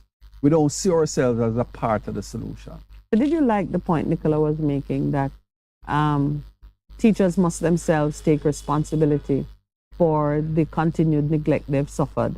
Because time and again they've been called upon to be the answer to every problem. And they responded. I understand what she's saying. At the same time, you understand that that is the weakness of persons who are in that system, because you have a heart of service. So the heart of service is a weakness? Well, it can be a weakness if you take it to the extreme, because you know anything to the extreme becomes a weakness. And so, because of the heart of service, they are called upon and they respond. Are we called to love in moderation? No, you're called to love, period. You know, when you start to temper it or put too much, then that's a different thing. No, I'm not talking about too much love, because let's face it, that's one of the things that you just can't get enough. You know? Yeah, well, I posed that question because the self-sacrificial service, which is called for both in the kingdom of God and in the classroom of man, when the teachers give it, we should, as the beneficiaries of it, respond in an honorable way. We shouldn't have to be beaten over the back and have them pretending to be sick. And we shouldn't have to, they shouldn't have to go that extreme to be fairly treated. And you know what? I listened to the minister, and at no point did I hear him say that the teachers' requests are unreasonable. I never once heard him say what they're asking for is too much, it is unwarranted, it is... I didn't even hear him say we can't afford it. Didn't even hear him say that. And, wow. I do hope that you get the opportunity, to speak to him. To speak to him, because I'm pretty sure... Maybe I just blew it. That he will put to rest all of these things that we are saying, and there's a perfectly good explanation for all the things that are happening. Well, I do hope. Anyway, it's 8 o'clock, and the young mangoes are falling. When we return, we're going to prepare you for our segment with JPS, because, we have to multitask.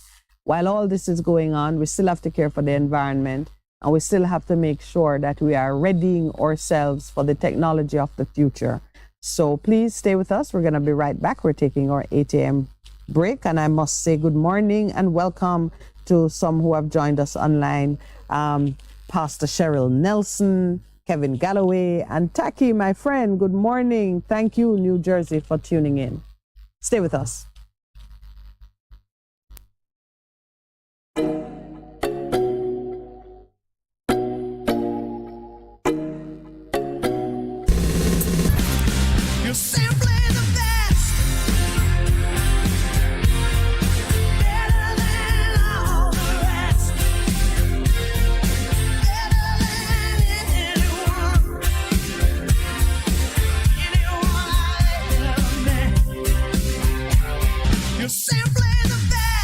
Bess FM-100 on your dial. Keep listening. BBC News. Hello, this is Jerry Smith. Ukraine has again come under sustained attack from a barrage of Russian missiles that have damaged energy infrastructure and homes. President Volodymyr Zelensky decried what he called Moscow's miserable tactics, which Ukraine's military says saw nearly 90 missiles and drones fired. James Landale is in Kiev. This is a pattern throughout this war that every so often Russia launches a countrywide missile and drone strike. We think that the most reasonable equivalent was probably before the anniversary of the Russian invasion a couple of weeks ago. They think it was probably the last time we had a similar kind of barrage. It happens fairly regularly, and if you talk to Western officials, they say the reason for that is because of the limitations of Russia's capability. In other words, it takes them a little while to beg, borrow, and steal enough missiles, enough drones for them to have the capacity to launch a collective attack, as they have done overnight. Shelling overnight in southern Ukraine has also damaged the only functioning power line that's used to provide electricity to cool the Russian-occupied Zaporizhia nuclear plant. It's having to use emergency diesel generators instead. The head of the UN's nuclear watchdog, Rafael Grossi, said it was the 6th time that the plant, the largest nuclear facility in Europe, had lost all off-site power since Russia's invasion. Opposition parties in Georgia say demonstrations will continue despite a promise by the governing party to revoke controversial legislation on foreign agents that they say was inspired by Russia and would restrict civil liberties. In a statement, the opposition said protests wouldn't stop until, as they put it, Georgia was firmly on a pro-Western course. Steve Rosenberg reports from Tbilisi. Waving European Union flags, protesters had accused the government of trying to derail Georgia's push for EU membership and of prioritising closer ties with Moscow. Explaining its decision to pull the bill, the Georgian Dream Party referred to the need to reduce confrontation in society. But the protests are set to continue. Opposition parties are demanding the release of protesters who've been detained this week and more clarity about how and when the planned legislation will be withdrawn. Protesters in Israel have been trying to block access to the airport in Tel Aviv as part of the latest day of demonstrations against the government's proposed radical overhaul of the judicial system. The Prime Minister, Benjamin Netanyahu, had to travel by helicopter to the airport from where he was to fly to Italy. Several people have been arrested as tens of thousands have again been taking part in protests against a move that they believe is a threat to democracy. World news from the BBC. The Taliban governor of Afghanistan's Balkh province has been killed in a suicide attack on his office in the northern city of Mazar-e-Sharif. Muhammad Dawood Muzamil is one of the highest-ranking Taliban officials to be assassinated since the group returned to power in 2021. One other person died in the explosion, which bears the hallmarks of the Islamic State group. At least 3 people have been killed in a crash between a bus and a train in Nigeria's commercial capital, Lagos. Many others were injured when the train smashed into the bus, which was stuck on the tracks during rush hour. Mayeni Jones is in Lagos. Social media videos from the scene show the mangled wreckage of the bus hanging off the side of the train tracks. A train is still nestled into its flank with huge crowds of people surrounding the accident site. The authorities have pulled out all of the passengers and taken the bodies of those who were killed to the mortuary. The bus was carrying civil servants to work, and the train shuttled commuters from the outskirts of Lagos into the city. Over the past 5 years, the railway network into Lagos has significantly expanded, but many crossings don't have basic safety features like gates. The former Prime Minister of Malaysia has been arrested and will face charges relating to abuse of power and money laundering. Muhyiddin Yassin was questioned by Malaysia's Anti-Corruption Commission on Thursday in connection with a COVID recovery project launched by his government. Mr. Muhyiddin and his party have been under investigation by the current government since losing office in a tightly contested election in 2021. The European Home Affairs Commissioner has warned that British plans to deny migrants arriving in small boats the right to claim asylum may violate international law. Under the proposals, anyone deemed to have entered the UK illegally will be detained, deported and barred from ever returning. The UN has said that this would be in clear breach of the International Refugee Convention. BBC News.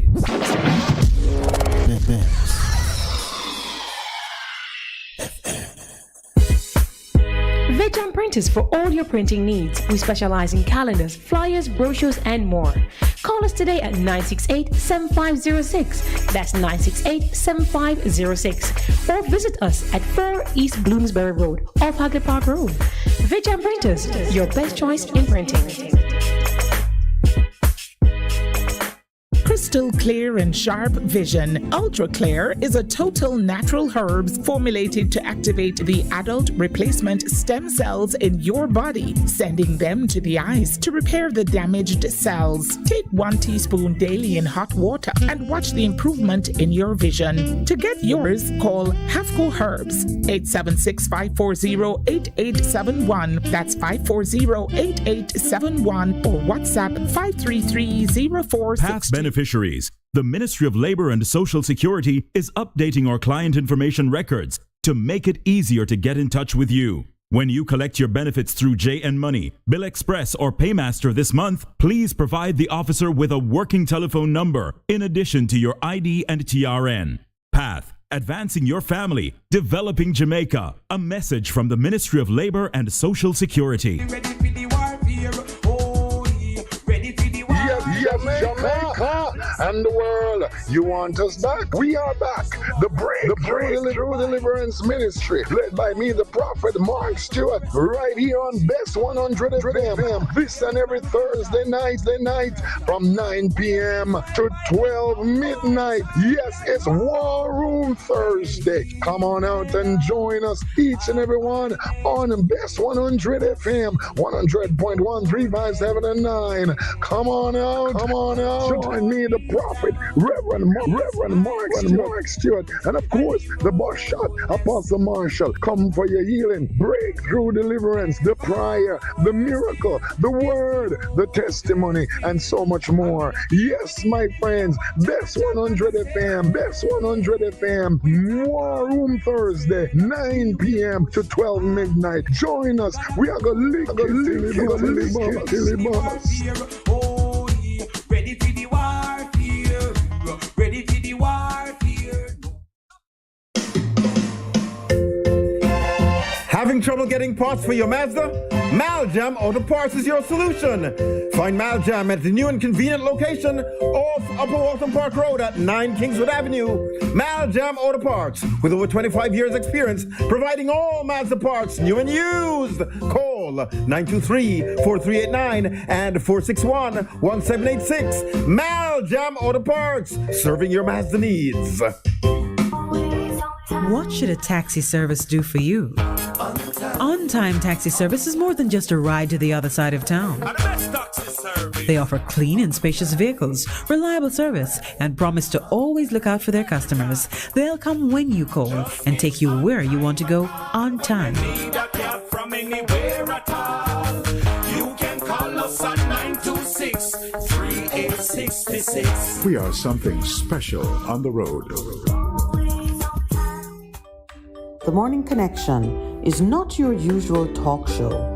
We aim to stimulate discussion and chart new paths to self-empowerment. So please join us, Minett and Percy, on The Morning Connection, Mondays to Thursdays, 6 a.m. to 10 a.m. on Bess100 FM. It's good, it's better, but nothing beats. Bess FM.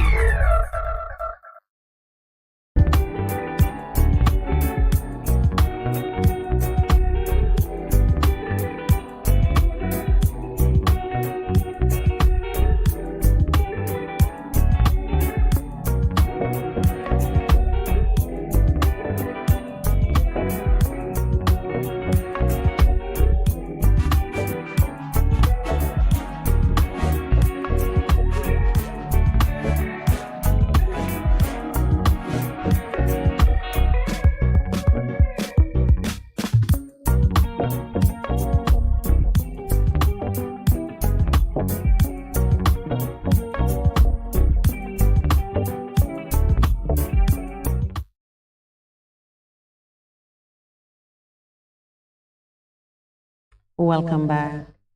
As we enter this segment, I told you we'd be preparing for our JPS guest, Mr. Shamar Harrison, who's going to speak with us about the Adopt a Hillside, Adopt a Mangrove project that JPS has sponsored. It is very much about the protection and preservation of the natural environment, which is our heritage, protected by the Constitution. And it is just an excellent initiative that a private sector entity is stepping into the game and doing something. I mean, many private sector entities are actually participating in that, but JPS being one of them is something of which I think the nation could be especially proud. And then we're also going to be getting an update on the work that's being done, training technicians and first responders to handle the business that will come out of electric vehicles. Lowell, my next car is an electric car. I don't mean like one of the toy ones that run on the track. I'd love to know what the experience is for those who have it. But we've been hearing some very good reports. Yeah, but I mean, in terms of, how long, the charge would work. Yeah. If it is their primary vehicle, how practical is it? Well, let me all across the country, and I will let it be known that I'm interested in test driving one. Yes. In fact, maybe when JPS is here, and then I can do a tour and see how the stations that the charge stations that they have around the island, how effective it is. You know how I will report on anything. So I'm a good person to test a product with. But I don't want to be silent on what has transpired in the court system. With my legal training, I keep my eyes on how we are doing in that sector of the administration of justice. And you know that I'm a hard taskmaster because we've been watching how the Chief Justice has been handling this massive gang trial, which was underway for the better part of 2-3 years? 33 defendants were before the court, charged with being members of the famous, what's the name, Klansman gang. 33 defendants. The Chief Justice has convicted 15 of them. Do you think, with a strike rate of less than 50%, the DPP and Chief Policeman Fitzbailey should be hailing it as a great victory? Definitely not. I think you would need to have at least more than a 50% conviction. Not, boy. And I'm not trying to take away from whatever pleasure they might take in it speaks to their seeing some investigative ability. It speaks to that's the part that worries me. Well, and the thing is, I'm trying to be objective because I mean, experience aside, personal experience aside, that kind of rate is poor. Yeah, it's poor. I don't think you should be crowing. I think you should be saying there's a lot more work to be done. So the question is it that is it at the feet of the police who are not doing a proper job in terms of Well, the first call is made by the evidence. The first call is made by those who decide to arrest and charge. And they had 33 persons. Here's what Deputy Commissioner Fitzbailey said: "It is a victory for the criminal justice system and law enforcement in Jamaica." He said, that's 30 how much percent? No, no man is more than 30. It's 15 of 33. 15 of 33. Yes, you can work out the percentage. Yeah, well, that's less than, that's less than half. Yeah, it's less than 50. So it's in the 40s, I guess. Yeah. All right. So like he a says fishing expedition. It is a victory for the criminal justice system and law enforcement in Jamaica. He said the verdict in this case represents to the world and Jamaica that there is a robust criminal justice system in Jamaica. I wouldn't have used the word robust. We have robust criminals for sure. And they went on. The DPP was a little more measured because she placed the victory largely at the feet of the two witnesses who were ex-gang members that gave an insight into the gang. And the truth of it is, I'm sure they're studying how it is done elsewhere. If you can't turn someone on the inside, it's almost impossible to convict. Yeah. Because convicting based on a gang requires someone making the connections, giving you the evidence. Yes. So you have to infiltrate the gang and get someone in the gang to speak about who's there and so. So I think that is the victory that they were actually able. And the DPP, quite rightly, places credit at the feet of the two witnesses. Right. She said the victory would not have been secured without the help of the two main witnesses. I think it's good that they got 15 of 33, but I don't think it's a reason to declare that we have a robust criminal justice system. No, sir. But you and I know that that's not so. Yeah. Very interestingly, the DPP congratulated the former gangsters for putting Jamaica first. Yeah. And that's a very interesting statement by her, because most people appreciate that when a witness turns on his former colleagues, he does so in the context of a plea bargain agreement, which gives him some relief from sanction for his own criminality. But she saw it as putting Jamaica first. And whereas you don't want to you don't want to downplay, the success or successes that they have accomplished. Any conviction at the same time, yes, but I'm still very curious about the 50+% who got away. They were not convicted, and the reason behind it. Well, the judge was, you notice that day by day as he was freeing them and so on, he spoke about why. Let me pick up on some of what the judge said. In handing down his ruling on the membership charge for a number of the gangsters, including, there were two pastors, there was another pastor, including a 48-year-old pastor, and the soldier, Justice Sykes pointed to the conversations. He questioned the rationale behind the discussion that the two males were having with these ex-gangsters about guns. He noted that their conversations were consistent with the evidence given by the witnesses. He pointed to the ease with which they conversed, how they answered to the names that were called. So one of the interesting things about prosecuting under this legislation that seeks to suppress gangsterism, the membership of the gang is what is important for you to prove. Because once you prove membership, you prove like a common, you're proving that they acted in concert.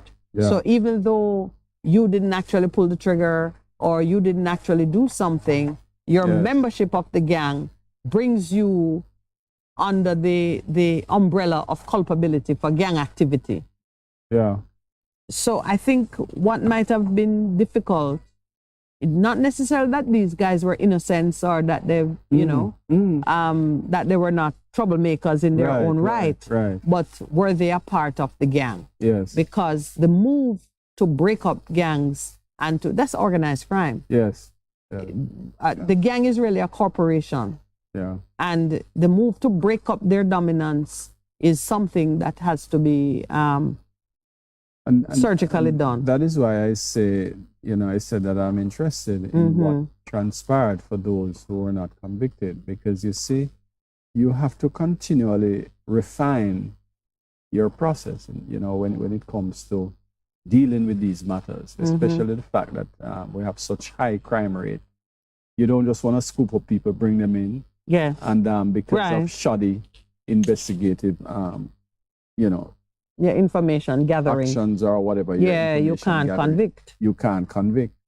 Yeah. And so these are things we need to look at, and learn from them. All right. So one person who one of the accused men, Brown, was reputed to be the deputy leader of the gang. But the judge found that none of the members of the gang gave evidence of having actually seen him. Oh, okay. So okay, yes. So there was nothing to link him. Right. Yeah. So they said among those freed was Jason Citypus Brown, who the court heard was the deputy leader, and based on the recorded conversation attributed to him, that you must be up to something. Citypus. That alone will get you convicted. He was a strong supporter of and loyal to Brian. Brown was heard in the recording tracing the gang's history from the infamous leader Donovan Bulby Bennett to his alleged successor Tesha Miller down to Brian. In that recording, he was also heard bragging about how he had killed one of the now freed defendant's father and how he had also ordered an attack on a police station. However, although Brown was said to be a member of the gang, none of the two witnesses had seen him. As such, he was identified by an inspector who had heard his voice on a recording and went undercover to speak to him while he was in custody. The police officer had blundered. Now you know why some of them got away. In identifying one of 3 recordings, resulting in the judge finding that his identification was not safe. Brown, however, will remain behind bars because he is serving a life sentence for murder. Oh, Lord. Maybe the murder that he bragged about. Yeah. So it's a mixed bag of results. Yes. And even as you're claiming the victory or acknowledging the victory, I think they just need to roll up their sleeves and, refine their investigative techniques, have better awareness on how they charge and bring people in. Right. We have personal experience of how badly that can go. Cole Christie, who is the female pastor convicted, she was described as someone she was the gang's fixer. Oh. Now, this is interesting because there are many churchmen who, in their sort of, they don't condemn. Let's put it that way. There's no condemnation in Christ. So here's what the pastor did for them. She was police mediator. She was procurer of lawyers and they say bailers, but they mean surety to secure bail for the members of the gang. Now, those are fairly harmless activities that any good Samaritan might want to do. Yet, she has been convicted. I mean, I'm sure there were other things. She was a person of influence inside and outside of the gang. So she was a mediator? Police mediator, like if something happened, I guess she would have go talk to the police and beg mercy for them or... Yeah, but how does this that is the kind of thing that convicted? a JP would do or a pastor. But how does that get her convicted? Well, it got her convicted. They describe her as the fixer for the gang. She was shielding the gang. That's what they're suggesting. Listen, I don't know that they use that word because most lawyers, that's what lawyers do. Maybe if she were a lawyer, she wouldn't be convicted. But now, when you look at it, let's say somebody is reputed to be a done man, and many such exist. Yes. And they have their favorite lawyer on call. In fact, as you say it, I think about the Speaker of the House of past. I think about an eminent legal criminal law practitioner, right, whose name you see when certain persons are before the court. Right. Now, if that's your lawyer, and your lawyer contact the police when you are in trouble, if people affiliated with you need a lawyer, they make arrangements. They also arrange for bail and so on. But it's the same thing. Is it that because she's not a lawyer, she's called a fixer, but a lawyer wouldn't, and therefore a member of the gang? This is an interesting point for me, because yes. There are some lawyers who, once a certain name is called, that is the lawyer who you see showing up. Right. And in the public domain, those persons are generally known to be area leaders, done men, or really heads of gangs. Right. How would a lawyer escape being a gang member? When being convicted similar to his tasks and the things he does are pretty much the same as what this pastor. And pastors, because I know, you remember Pastor Miller was the one transporting Dudus. Yes. A lot of pastors will get called because pastors can't afford to pass judgment and say, no, you're a criminal, you can't get no mercy or no facilitation from me, because a pastor is always working to convert and to bring people back on the right track. Yeah.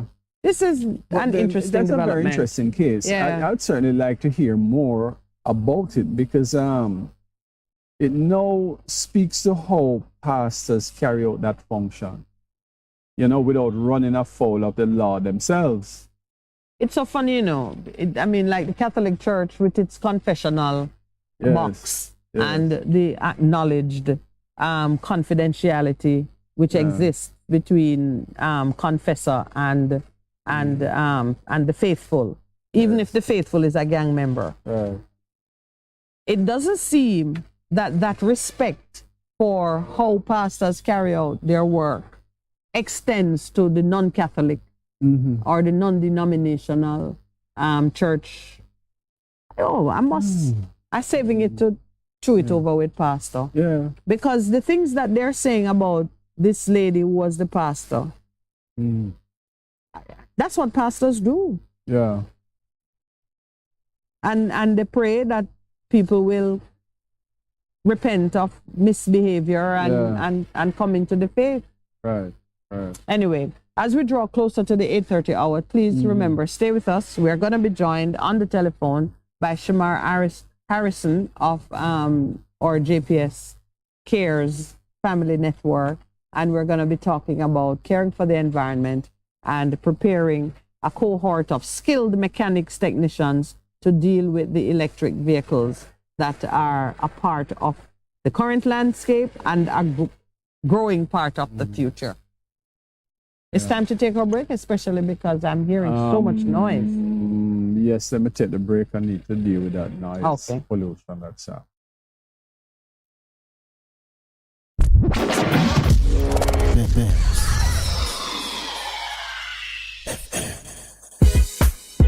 Vejan Printers for all your printing needs. We specialize in calendars, flyers, brochures, and more. Call us today at 968-7506. That's 968-7506. Or visit us at 4 East Bloomsbury Road, off Hagley Park Road. Vejan Printers, your best choice in printing. crystal clear and sharp vision. Ultra Clear is a total natural herbs formulated to activate the adult replacement stem cells in your body, sending them to the eyes to repair the damaged cells. Take 1 teaspoon daily in hot water and watch the improvement in your vision. To get yours, call Hafco Herbs 876-540-8871. That's 540-8871 or WhatsApp 533-0462.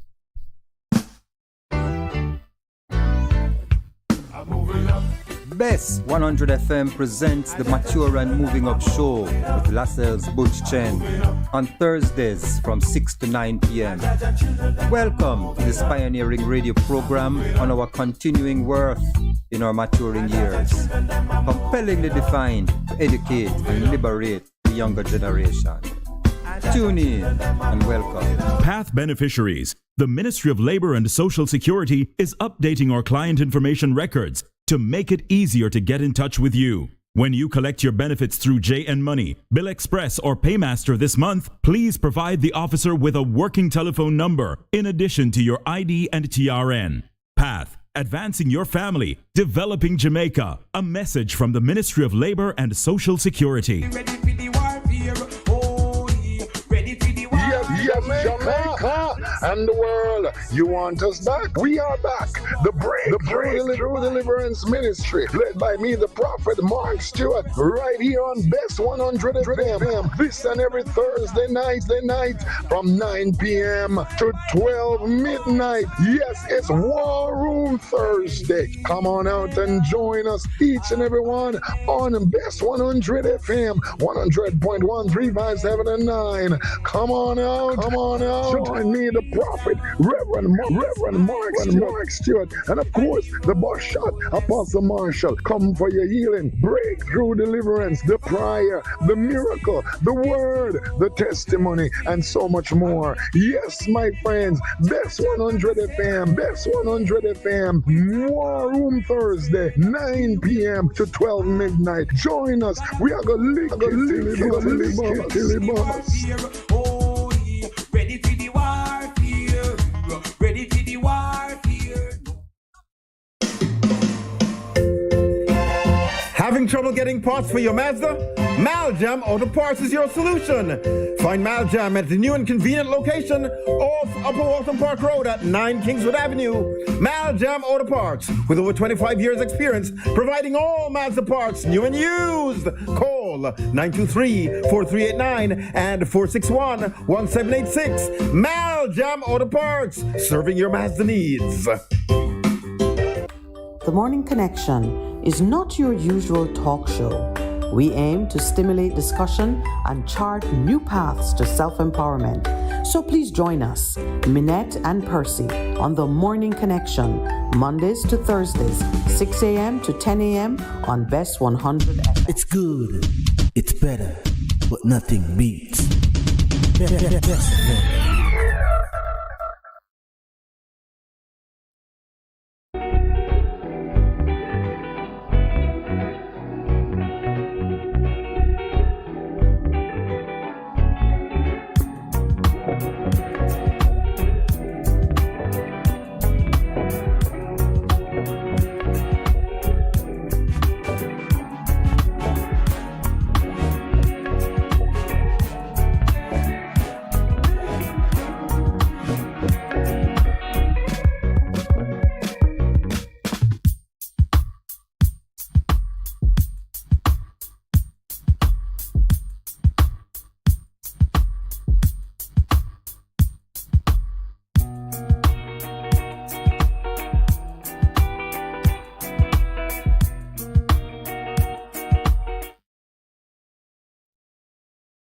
Good morning.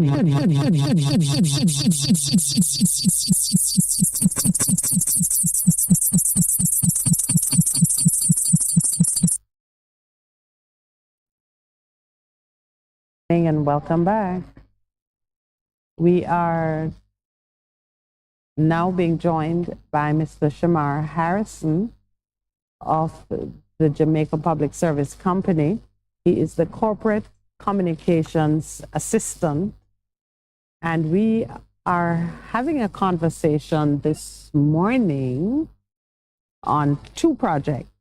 They adopt a hillside, adopt a mangrove project, and we're getting our update on the E-Drive project. Mr. Harrison, are you hearing me? Yes, thank you. Welcome to the program. Thank you. Morning to you. How are you doing? I am very well. How have you been? I think, when did we last speak? Before the Christmas holidays, I believe. Yes. Yeah, good morning to the listeners as well. They greet you well. They're actually waving to you.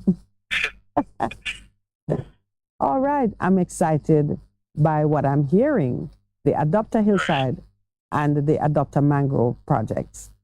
That JPS is venturing not just into the area of the environment, because you always do when it comes to hurricane season and so on. There you are always doing your bit, but venturing into the mangroves, that's going above and beyond the call of duty. That's part of the new focus on the environment. We've always, both the JPS and the JPS Foundation, have always valued our contribution. Sustainability in that area is essential. So we deal in energy, yes, but it's not just the production of electricity. Energy relates to so many other things. Yeah. And its relationship with sustainability. So we have really, over the years, been focusing on the environment, and tree planting has been a major part of that. And more recently, we have, through the JPS Foundation, become a part of the Adopt a Mangrove initiative. That's NEPA's Adopt a Mangrove program. We've adopted the mangroves in the storage park. That's the Palisadoes Port Royal Protected Area. Yes. Right. And we are investing $7 million over the next 5 years to restore mangroves in that area that have been lost due to human interference and pollution. And, this commitment, we think, will help us, help NEPA, help the country to focus not just on isolated areas and the planting of trees, whether it's schools and forests, but also our mangroves, because they have been impacted negatively, and this impact on ways. So mangroves mitigate the effect of climate change by On the shoreline. Right. Right. Protecting coastlines from increased storm activities. We do get a very active hurricane season, so that is important.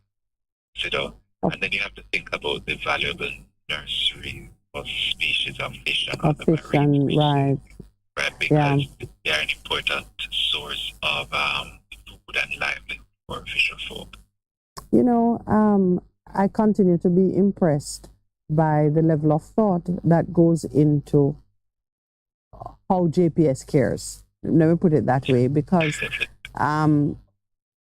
the livelihood of your customers who are fisher folk, the stability of the environment where your infrastructure and the safety of your infrastructure is affected by hurricanes and storm damage and water damage and so on.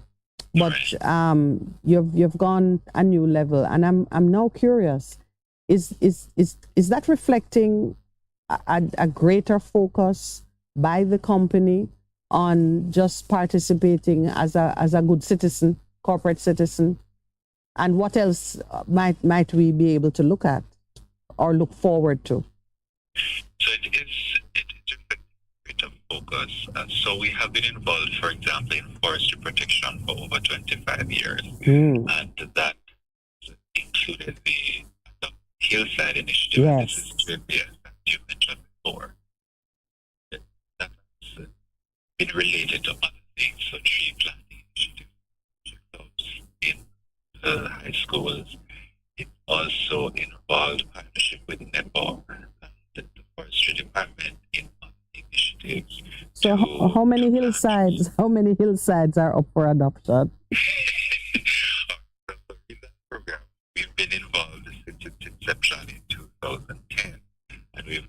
actually focused on 6 hectares so far. Okay. So we've reforested 6 hectares. For us, we formally adopted Keys Hall in St. Andrew, Cedar Spring. And Keys Hall would have been from 2010. In 2017, we adopted 3 hectares in Cedar Spring, that's near our Magotty Hydro Power Plant in St. Elizabeth, and hectares also in the British Forest Reserve in Clarendon. There's something called the British Forest Reserve? Yes, in Clarendon. I don't think some of our anti-colonial people. Well, we do have names that are very British and European yes. names also. Yeah. So there's and we're trying to weed them out, but the British Forest Reserve escaped us. So you does lend itself to some. Yes, I know. It is there. So you've gone 6 hectares in total already. Right, and in relation to that initiative in general, we've planted over 7,000 trees. So we've been involved in the tree planting. We've been involved in other initiatives that not just seek to reforest, but help the environment. It's an increased consideration for how we operate as well. So the Adopt a Mangrove initiative, that partnership with NEPA, seemed like a very ideal next step because it was sort of broadening to the reach and impact that we could have. Yeah. And both GPS and the foundation continue to look for ways we can increase this positive impact, because sometimes we don't necessarily always stop to think as Jamaicans about the impact we're having, not just on our immediate environment, but on the country in general. Yes, on the larger scale. Right. So what can you share with us on how these projects are executed? Are the staff involved, for example? Do you interact with the communities? How could citizens know and recognize JPS at work in these important projects? Interesting that you asked that. So we have a special volunteer group. That's the JPS Folds, volunteers on location to serve. For a number of the environmental initiatives we've been having over the years, our Folds would have been very involved. And you may recognize our Folds based on the shirts. Yes. The neon green shirts with the Folds on them. So that's a recognizable feature. Typically when we do go to work, even if it's not just our Folds, we're in branded shirts, and we try as best as possible to ensure that our employees are engaged. So employees will know. So I'm going to put you on the spot now, Shamar. Which of the projects are you involved in?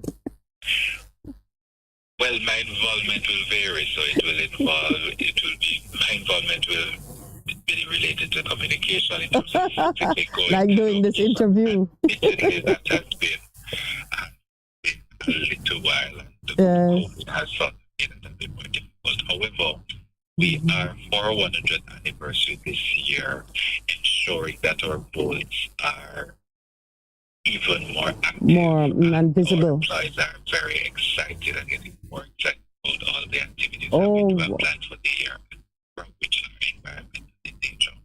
So we do communicate, when we have these initiatives, to get as many employees involved as possible. Something that our employees look forward to. Yes. So these projects, I know you are doing them in partnership with NEPA and the Forestry Department, but is there room for any kind of community involvement or persons who hear this and are pleased to see JPS contributing in this way and might want to get involved? Is there room for any kind of community involvement? There is always room for such discussion and collaboration, because other entities are typically involved in some of these initiatives, and we're the first to come on board with the Adopt a Mangrove initiative, but the Adopt a Hillside initiative is fairly mature. Among other entities, and if community groups you would like to, we definitely welcome that, and you can reach out to through the foundation to discuss the possibility of such partnerships, bearing in mind that it would be based on how we can best impact. And I dare say NEPA's involvement would be part of the determining factor of how persons can get involved. Right, depending on the project, if it's NEPA's initiative or the forestry department. And once it's aligned with the foundation and GPS, and the foundation has the main focus on the environment and education. Yes. So we are definitely open to such suggestions. Persons can reach out to us by email at jpsfoundation@jpsco.com. Let me write that down. I try to open those doors because we are very supportive of citizens participating in worthwhile initiatives and getting to build better relationships with the corporate service providers that are important to us. So the JPS Foundation by email. jpsfoundation@jpsco.com. @jpsco.com. All right. Okay. Well, we could spend the morning talking about the hillsides and the mangroves, but and let me just put in a personal plug. I am excited about what you're doing, preparing us for electric vehicles. And that is the other big topic of the morning. So through Project eDrive, which is a partnership between the Foundation and the IT Lab, that's the Internal and Development and Innovation Lab. Project eDrive has been further getting Jamaica ready for the increase in electric vehicles, so ensuring we're ready for electric mobility. And that has involved a number of things. And one of the three main objectives is technical capacity building and training. So we've done training for various groups, and since the project has started, and now we have begun the training for first responders and electric vehicle technicians. And this is extremely important because we're targeting 400 first responders and electric vehicle technicians to be trained at the end of this process. Do you have your 400 already enrolled? No, we don't have the 400 already. Currently, there are approximately 75 persons being trained, and it's being done in various cohorts, just to ensure that it's as effective as possible. Yes. Or it can be as hands-on as possible, and that's managed. So the first responders training, well, first I must say that the training is being administered through the Heart NSDA Trust. Yes. We put the necessary equipment for the training to begin. I saw that. Completion So, of this training. tell me a little bit about the necessary equipment.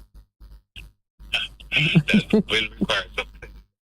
Oh, I would want to ensure does it include that? Who's more familiar with that would be able to provide an update. Well, I want to keep it simple. Does it include a test car, a vehicle that they get to work on? Yes, ma'am. There will be vehicles that they get to work on because that's an important component. Project. So there are both the parts and the vehicles that they will parts and the vehicles. Okay, so in other words, I'm just emphasizing that it's not training in a vacuum. It's real hands-on training that exposes the persons to exactly what it is that they'll have to work on. Let me ask you this. How national is the scope of your project? Because before you came on, Lowell and I were talking about it. I have the ambition to own. My next car is going to be an electric car. And he says, well, not approving it yet because how will you manage getting around the island? How national is your initiative in terms of training people to be available across the whole island, not just in Kingston? I'm going to respond to that one moment. It's Sure. important to mention that it's going to be certified by the NCT at the end of the training. Okay. So the training is being done in those partnerships with the NSD Trust and the certification. They're very important. persons being marketable as adaptable as possible after the training. Right, and not just in Jamaica. Doesn't NCT Vet certify for work in CARICOM area as well? Yes, it does. Yes, it does.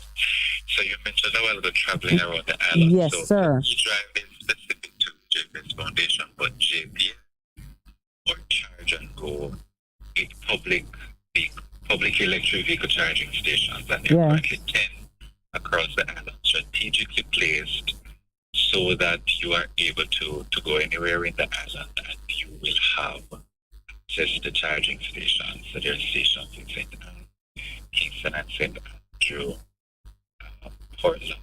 They're strategically placed now, and for this year there will be 10 additional charging stations at 8 locations that will be rolled out as a part of the Charge and Go infrastructure. So you can now travel without worrying about losing charge. And just as with the fuel tank, you get indication. Well, when you're running low. Yes, when you're running low. Yeah. So you are able to gauge that the electric vehicle have come such a long way that you can actually drive from one end of the island to the next, and in some cases back, depending on the type of vehicle. On a single charge? We've done JPS. Okay. Yes, we have been increasing the electric vehicles in our fleet from Kingston to Montego Bay, with charge remaining. So we understand that there is this anxiety, range anxiety that persons may have, but there are electric vehicle charging stations across the island. Across sufficient to take you. Yeah. Yes, I must also mention that Emeco also has charging stations as well. So, there are options. So now we can get around the island on a full charge, and you are training. Yes, let's get back to the training. Training is accessible to it has been introduced across the island. So for the EV technicians training, persons would have expressed interest and registered based on advertising done by E-Drive on platforms, and also the hard NSD intro. So that was open to technicians and mechanics across the island. For the first responders training, the main target groups have been key institutions and organizations such as the Jamaica Defense Force, the Jamaica Constabulary Force, the Fire Brigade, and the Jamaica Automobile Association. So we want to ensure that for the first responders training, those targeted groups are catered to first. The EV technicians training would have been open, and the training locations are strategically placed to facilitate that. So Jagas in Kingston is one location. Oh. The Derrick Rochester Vocational Training Institute in St. Elizabeth is another, and the Port Maria Vocational Training Center in St. Mary is the third. Port Maria Training Center in St. Mary. Okay. So those are the three locations currently, and I think those are sufficiently spread out across the island to give the three counties reasonable access. Yes, true. Yeah. So it's very important to us that this training has already started, and it comes on the heels of our Train the Trainer program, which we had last year, where 50 persons were trained in not just maintenance and upkeep of electric vehicles, but passing on this knowledge. And these trainers are actually a part of the team offering the training to the first responders. So are you at the stage now where the average citizen with an interest could contact any one of these trainers or institutes and be embraced into the program? Is it open to the public as yet? However, the period for registration has already closed, just Okay. to make sure that it's relatively contained. So it would be when you open a new season. Right, should be when we open it. All right. Which will likely happen. Big Absolutely. What's your target? How many persons?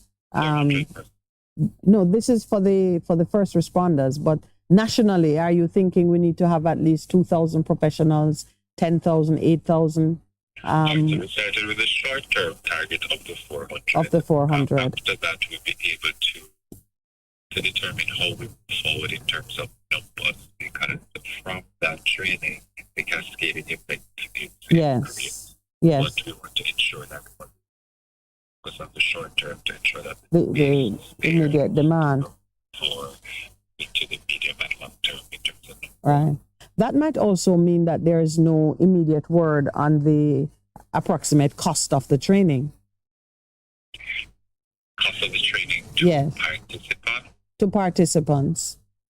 There is no immediate word on that. The training that's being offered now would be at minimal cost to persons. To persons, yeah. Right. With your IDB partnership, I imagine it can be done so that persons are not pressured to participate. That's an important part of e-drive, and something that we're especially happy about. That person can benefit from so many aspects of it without needing to, take out a bank loan. Right. From their personal fund. Yes. Well, thank you so much, Mr. Harrison. I'm going to allow you a minute or two just to recap the highlights of what you're doing on the environment side, and then with eDrive, so persons can be better informed. And please be sure to remind them how they could get in touch with you if there's anyone who has an interest to participate or to learn more. So let's start with the environment. Right. So as I mentioned, both JPS and the JPS Foundation have been very involved in environmental initiatives because they are important as they point to sustainability, which ensures the prolonged not just life, but that the standard of living is good.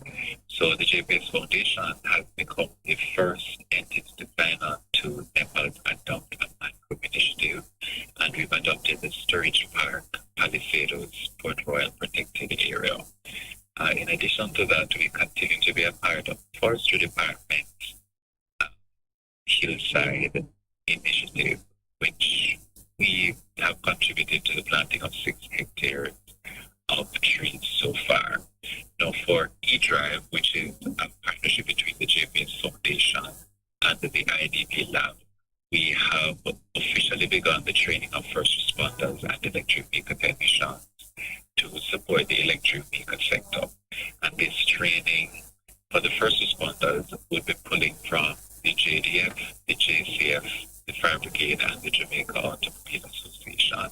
And the technicians would have registered and applied from across the island for both level 2 and level 3 programs.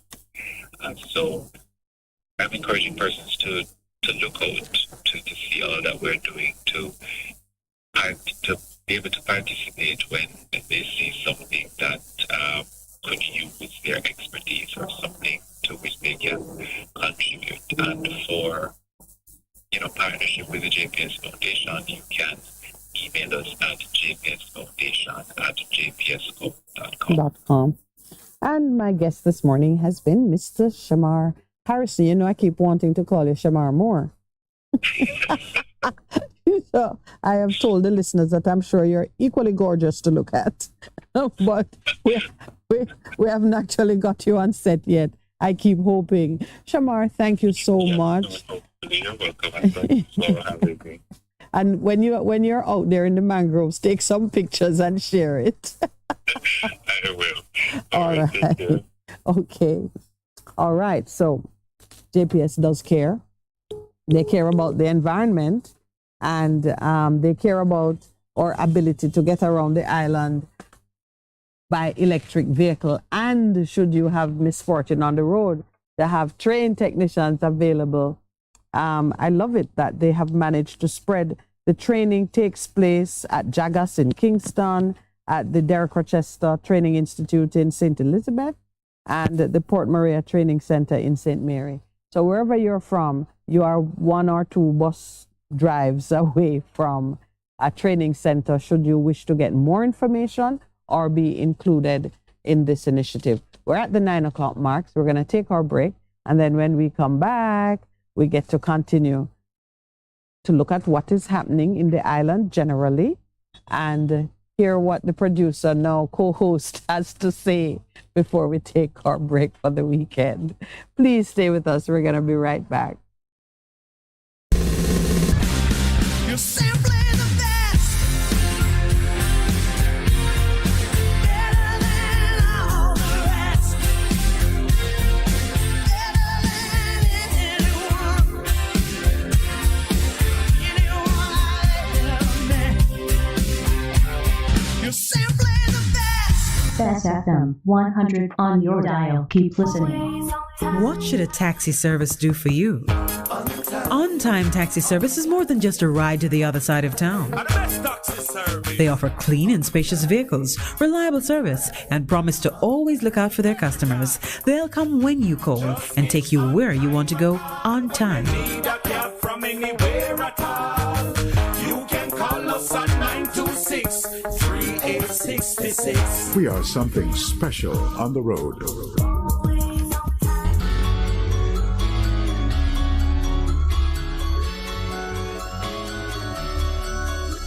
Discussions on health and education, inspiring interviews, surprise giveaways, your favorite songs. Tune into Bess100 FM this and every Sunday at 11:30 to 12 noon. It's Distinction 411, your weekly college magazine program hosted by James and the Distinction family. Catch you on Sunday.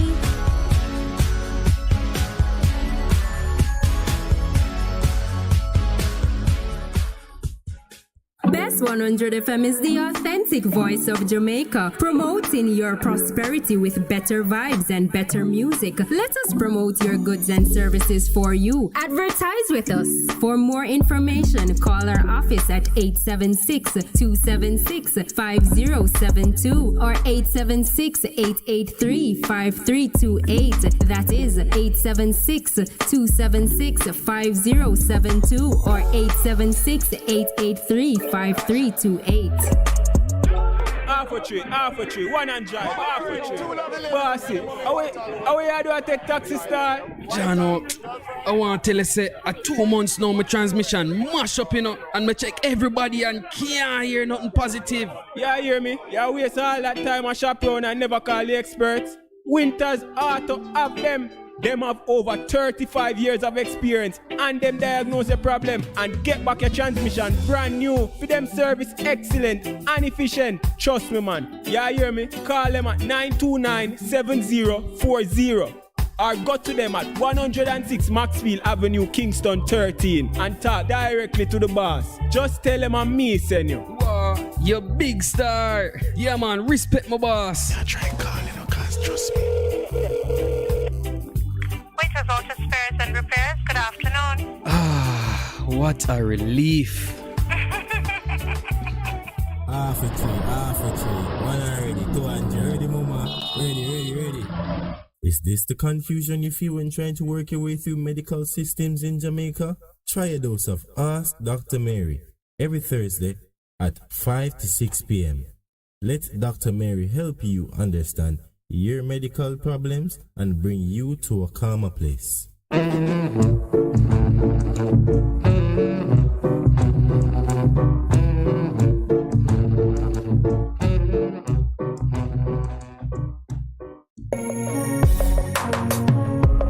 Looking to clean your vehicle super clean? 123 Clean Car Wash, located at 2 1/4 Osborne Road, Kingston 10. Entrance on Grove Road, below Tropical Battery. They wash and vacuum, undercarriage wash, engine wash, polish and compound, shampoo and detailing. Call them at 876-631-3400. 123 Clean Car Wash, the best in the business for a cleaner wash. 1, 2, 3, believe me, it's so easy. 1, 2, 3.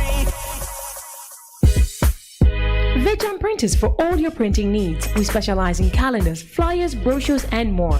Call us today at 968-7506. That's 968-7506. Or visit us at 4 East Bloomsbury Road, off Haggard Park Road. Veg Printers, your best choice in printing. It's good, it's better, but nothing beats. Bess FM.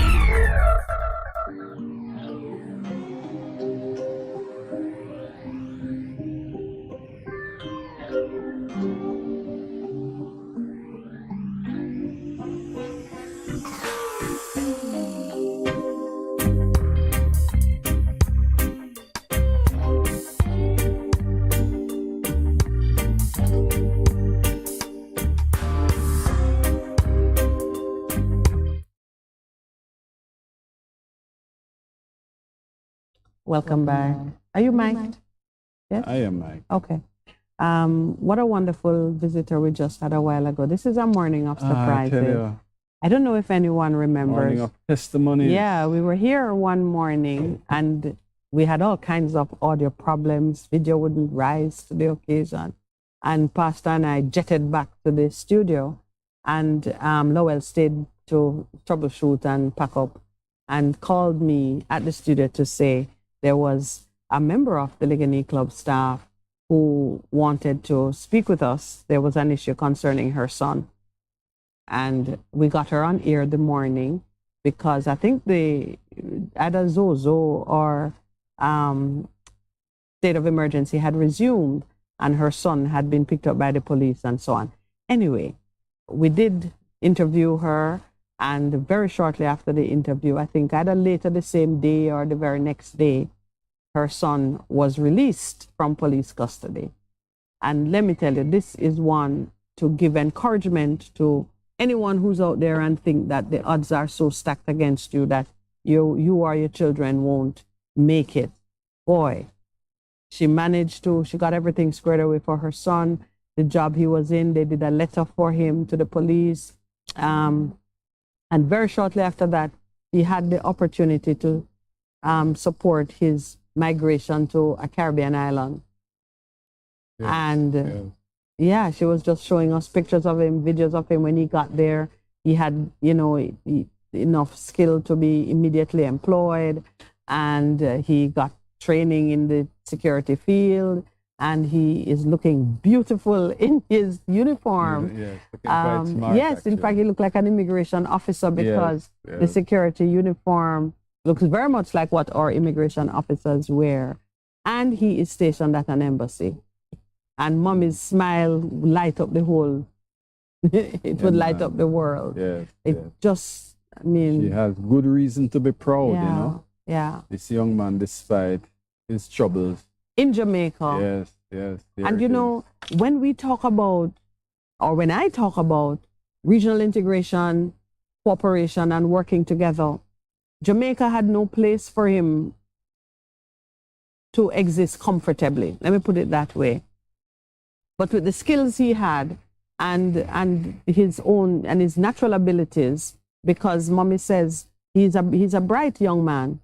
He's not academically slow, as we like to think that, disaffected youth or whatever name we're giving them these days. That is because they didn't do well in school. No, he's a bright young man. He's gone there. He took the training that was given to him, and he's in an island, another country that has needs for skilled labor. Yeah. And he's found a place. Yeah. And if he cares to do so, he can build a family, and his mother can do international holidays in another island. I mean, why would we waste the opportunity to cooperate as CARICOM neighbors? Boy, I'm so happy, for him and his mom. Yeah, her happiness is just infectious. Because we have a serious problem with our men, our male, our boys, And when you see something like this, people don't understand, There are a lot of them who are out there, they are gifted, they are talented, but nowhere to channel it. Nowhere. Yeah. And so it is important that we try and save them as much as we can. When well, I know that. Strip them up, please. Don't just lock them away. I know that you have become a fisherman. Oh yes, man, I'm telling you. The man catcher. Man, I'm telling you. Yeah, we do have to. You. And anybody out there, you have your boys, you have the men. Listen, I am prepared. You can call me. Yes, And your we number have is? groups going every day. You know, send us WhatsApp, whatever the case may be. Yeah. I am prepared to work with them. It has to be all hands on deck for this We're effort. prepared to work with them, please. Yeah, yesterday when Pastor Al Miller prayed with us, and before he prayed and we were having a conversation, one of the things he said which impressed me was that success requires the men and the women working together. Of course. Of course. So if you have an oversupply of talented working women and a shortage of men, the team will not succeed because it's a team event. The thing about gender, this and battle, we need to put aside those things.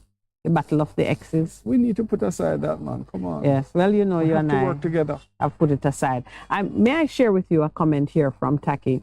Yes. He says, you and I, we were talking about the verdict in the gang trial. Yeah.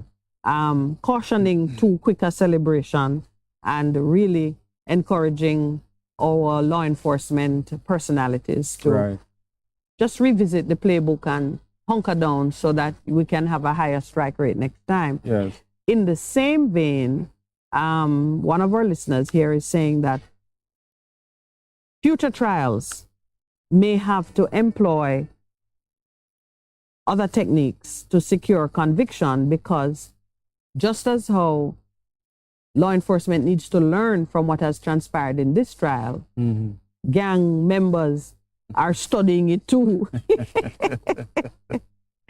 to change up, you know, how they do things and so on and so forth. Yeah, and Conrad, one person has said the conviction of this lady pastor, how is she convicted? But Pastor Miller is, with his involvement in the Dudu's transport. The truth of the matter is that Dudus was never tried as a gang leader, or there was there really was nothing with it. So I mentioned Pastor Miller's contribution because that is what pastors do. The brave ones, the fearless ones. If they, you know, if someone came to you as a pastor, in your capacity as a pastor, to seek counseling, guidance, spiritual counsel on behaviors that when you hear it, you know a crime has been committed. A pastor has to make a decision on how they counsel and also how much they can say to law enforcement should it become necessary. I mean, lawyers are right now grappling with the duties imposed on them by the anti-money laundering regime, which require them to pretty much turn on their clients. And the lawyers now who are coming into this new way of doing things, for them, it turns their stomach, and some of them are actually feeling threatened. Their safety is threatened by these new requirements. I think so it is with pastors, clerics, who are trained to treat the confidence of those who come to them, or let's say the sinner. They are trained to treat, to hold those disclosures as confidential. But the law has got to the place now where you're even being involved, giving counsel and advice and not turning in a person could leave you personally exposed. I think the first wave is always the most difficult. Wow, that's a very interesting scenario. Because what do? All right, so the person has committed a crime. And they tell you. And the person comes to you. What is your responsibility? You know, what is your responsibility? Well, at the first brush, just looking at it, I'd say this must be a situation where you want a peaceful resolution to whatever the problem is. Meaning, the person is coming to you to say, look, I want to give myself in order to face whatever consequences there are, as opposed to coming to you to say, boy, I do this thing, but I want you to shield me. Well, you okay. follow? You follow?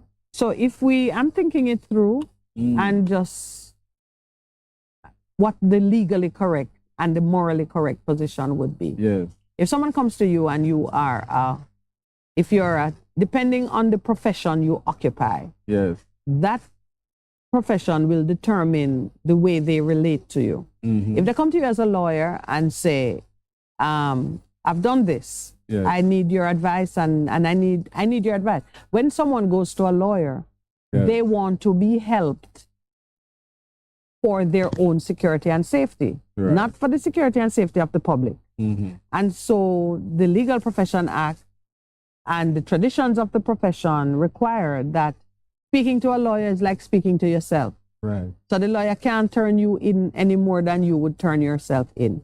So if you go to them and say, I want to take responsibility for my behavior, show me how, then you and the lawyer will go to the police station and take it from the next step. Right. But if they go to you and say, I have done this and I need a lawyer, then your job is to shield them and take them through whatever process the law requires. If they are found out, you might give them advice. But you only need a lawyer if you plan to face the system. No, you need, even when if you're resisting, even if you are denying and you're defending yourself so I'm against. saying you are saying now that, okay, I'm going to face the system, but I need representation. Yes, so that's if you go to a lawyer. Right. If you go to a pastor, a priest, a churchman, you are going now for your spiritual and you're not going for legal. No. You're going for your soul, your own comfort, your own, that's why you go. So the nature of that relationship, if the law recognizes that relationship as attracting the same confidence, then the pastor cannot be made to speak against you, should not himself face jeopardy because he refused to speak against you. So a pastor who does not turn in somebody who they know committed a crime because the person confessed to them, should not be charged with obstructing justice or misprision, as they are now charging some people who know a crime committed and don't tell. Yeah, I'm really thinking it. If they go to a psychologist, the psychologist or a psychiatrist or a medical practitioner is under a scheme of regulation that requires them to do certain things. Right. So if it's a gunshot wound, they have to report it. If somebody else is self-harming or represent a harm to third party, they have to report it and treat with it in a certain way, and the law gives them certain powers. But if you commit a crime, and you go to a pastor, we're talking about pastor. Should it be a situation where it's expected that you're gonna be the pastor should turn you in? Or no, well, are you saying that as a pastor, what if would you don't you go say to the pastor to say, boy, I do this thing and I would like for you to accompany him because I don't want him shoot me, kill me. You know that. Yes. Yeah. And so that would be easy because the pastor say, okay, you call safe whomever passage and safe passage. Yeah. On the other side, you have committed a crime. You come to the pastor, but you don't plan to turn yourself in. Or so what are you planning? Okay. So now why I said the relationship. Yes. A pastor is not presumed to know what is a crime. The ingredients of a crime depend on legal details and technicalities, which you wouldn't presume a lay person to know. Yeah, but if you say so I might go, but I might say I killed somebody. Right. Is that murder? Murder has a specific definition. You might say it is manslaughter or it is some kind of negligent homicide. But those are all legal definitions which would be played out in the realm of law enforcement, not in the church. Right, agreed. Maybe when I tell the pastor that I killed somebody, the pastor might think it's a crime, But when it goes before the court or it goes to the lawyer's office, it's self-defense. And it's not a crime at all. And it that's is fine, completely but you exculpatory. I only go into that explanation to say that when you go to the pastor and say, I did this, it is not for the pastor to give it a meaning in the realm of law, or it is for the pastor to be saying to you, my son, there is nothing which your Father in heaven cannot forgive. You must make a confession, repent. That confession is not a confession to the police. That is a confession between man and creator. So that's the realm in which the pastor operates. Yes, yes. And I understand that. So it's not for the pastor to say, what? You dirty sinner. You're not gonna pass judgment Mr. one way or the Fitzmail. other. But so we shouldn't have to be concerned with whether the pastor is under a duty to report to law enforcement that so-and-so came in and told me he committed a crime. But what would a good pastor would say, in this world, men are to be held accountable for their actions. Get yourself a lawyer, tell the lawyer what you've done, and take the best advice on what needs to happen. Because if your Father in heaven is to forgive you, he must forgive someone who is repentant and penitent and so on. Yes. So you would counsel that. But when the man leaves you, it's not like money laundering where you must go make a report. The money just coming up. Right. It's not like that, because then you as pastor couldn't really, because if everybody will come to you and say something, end up in prison. Eventually, the community going to know. He's an undercover He's an undercover agent. Eventually, the community will know what you're about. And your time in that business won't last. You want to look at this in relation to this pastor now who got convicted. Yes. You know, and is it then that this pastor was shielding the person, knowing very well that they did something wrong, and deliberately shielding this person from being brought to justice? Is that what that is? They described her as a fixer. A good pastor doing pastoral work would not be benefiting from the proceeds of gang work. So they don't mention it. Yes. But I would say that to distinguish this pastor from other pastors doing good work, they would have to show that she was benefiting from the business of the gang. To me, as if I were a judge, hearing that a pastor arrange lawyer, arrange bail, and do some other things which every other pastor called upon should be able to do, you'd have to show me that she was on the payroll.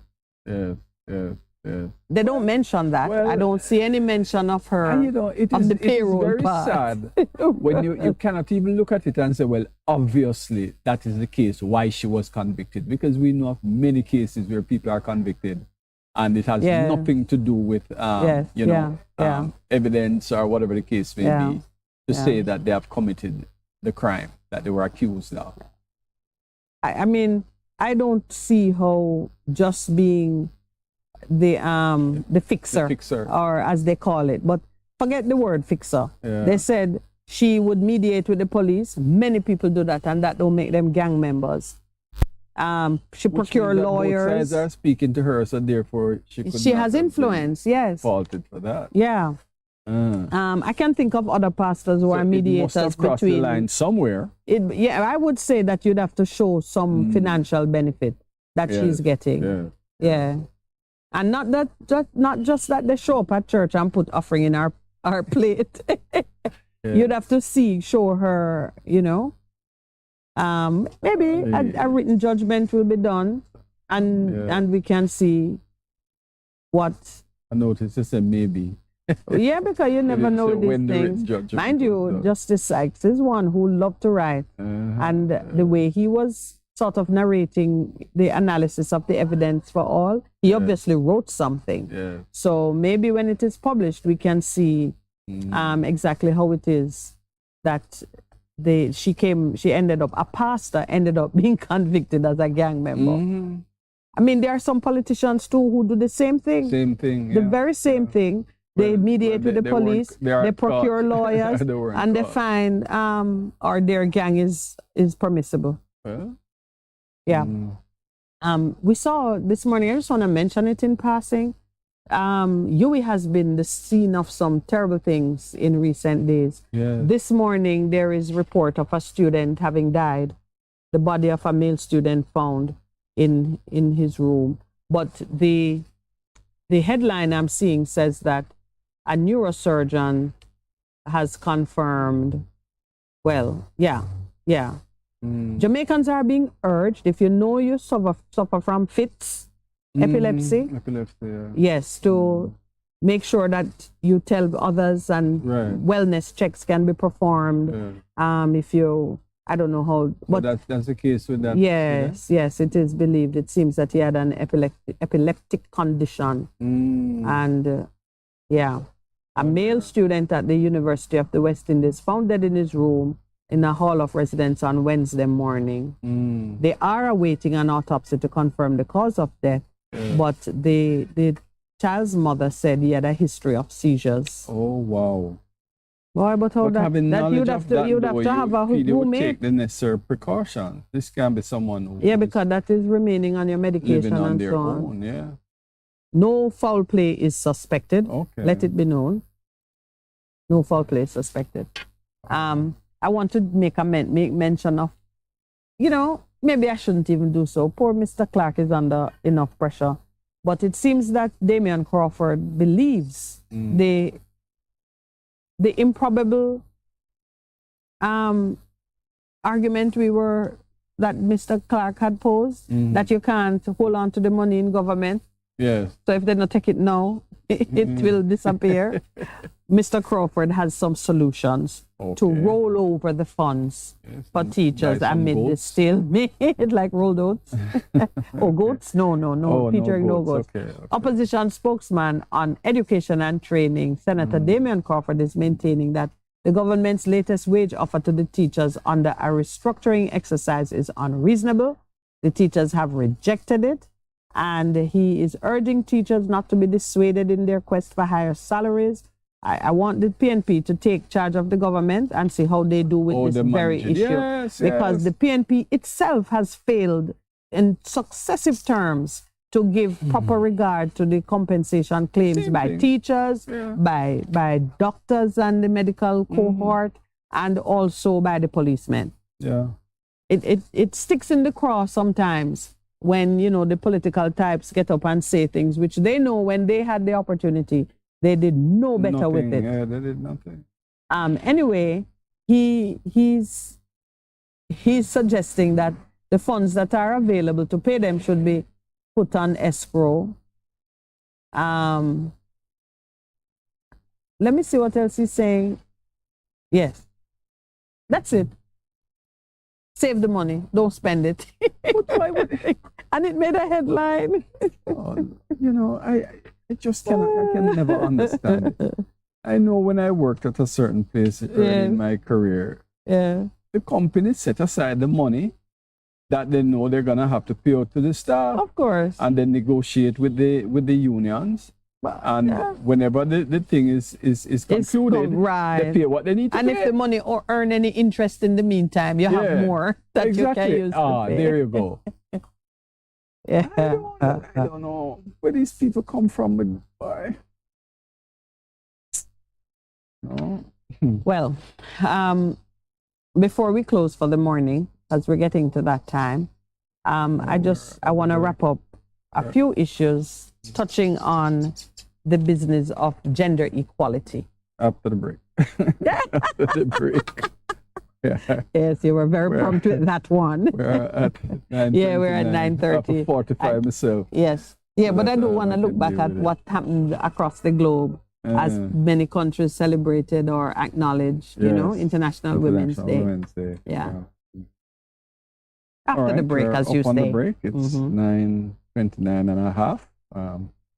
We didn't even come back. We didn't even talk about how we spent International Women's Day. Oh.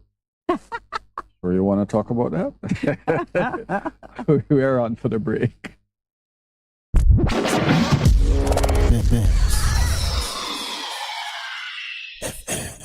For a better choice in all your electrical supplies, A, authorized 3M dealer and better brand names. B, better service including free island-wide delivery. C, all major credit and debit cards accepted. It's ABC Electrical Sales. Shop number 8, Hagley Park Plaza, Kingston 10. Open Monday to Friday, 8 a.m. to 5 p.m. Saturday, 8 a.m. to 4 p.m. We make your electrical jobs as easy as ABC. Call 754-3825-8 or fax 754-3659. ABC Electrical Sales, for a better choice. Crystal clear and sharp vision. Ultra Clear is a total natural herbs formulated to activate the adult replacement stem cells in your body, sending them to the eyes to repair the damaged cells. Take 1 teaspoon daily in hot water and watch the improvement in your vision. Volume.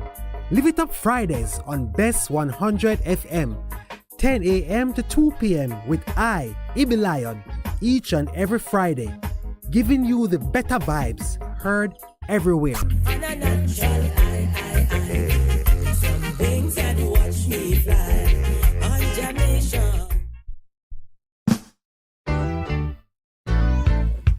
I'm moving up. Bess100 FM presents the Mature and Moving Up Show with Lascelles Butch Chen on Thursdays from 6 to 9 p.m. Welcome to this pioneering radio program on our continuing worth in our maturing years, compellingly defined to educate and liberate the younger generation. Tune in and welcome. Path beneficiaries. The Ministry of Labor and Social Security is updating our client information records to make it easier to get in touch with you. When you collect your benefits through JN Money, Bill Express, or Paymaster this month, please provide the officer with a working telephone number in addition to your ID and TRN. Path, advancing your family, developing Jamaica. A message from the Ministry of Labor and Social Security. Jamaica and the world, you want us back? We are back. The Breakthrough Deliverance Ministry, led by me, the prophet Mark Stewart, right here on Bess100 FM. This and every Thursday night from 9 p.m. to 12 midnight. Yes, it's War Room Thursday. Come on out and join us, each and every one, on Bess100 FM, 100.1, 3, 5, 7, and 9. Come on out. Join me, the prophet, Reverend Mark Stewart, and of course, the boss shot, Apostle Marshall. Come for your healing, breakthrough, deliverance, the prayer, the miracle, the word, the testimony, and so much more. Yes, my friends, Bess100 FM, War Room Thursday, 9 p.m. to 12 midnight. Join us. We are going to lick Ready for the warfare. Ready for the warfare. Having trouble getting parts for your Mazda? Maljam Auto Parts is your solution. Find Maljam at the new and convenient location off Upper Walton Park Road at 9 Kingswood Avenue. Maljam Auto Parts, with over 25 years experience, providing all Mazda parts, new and used. Call 923-4389 and 461-1786. Maljam Auto Parts, serving your Mazda needs. The Morning Connection is not your usual talk show. We aim to stimulate discussion and chart new paths to self-empowerment. So please join us, Minett and Percy, on The Morning Connection, Mondays to Thursdays, 6 a.m. to 10 a.m. on Bess100 FM. It's good, it's better, but nothing beats. Bess.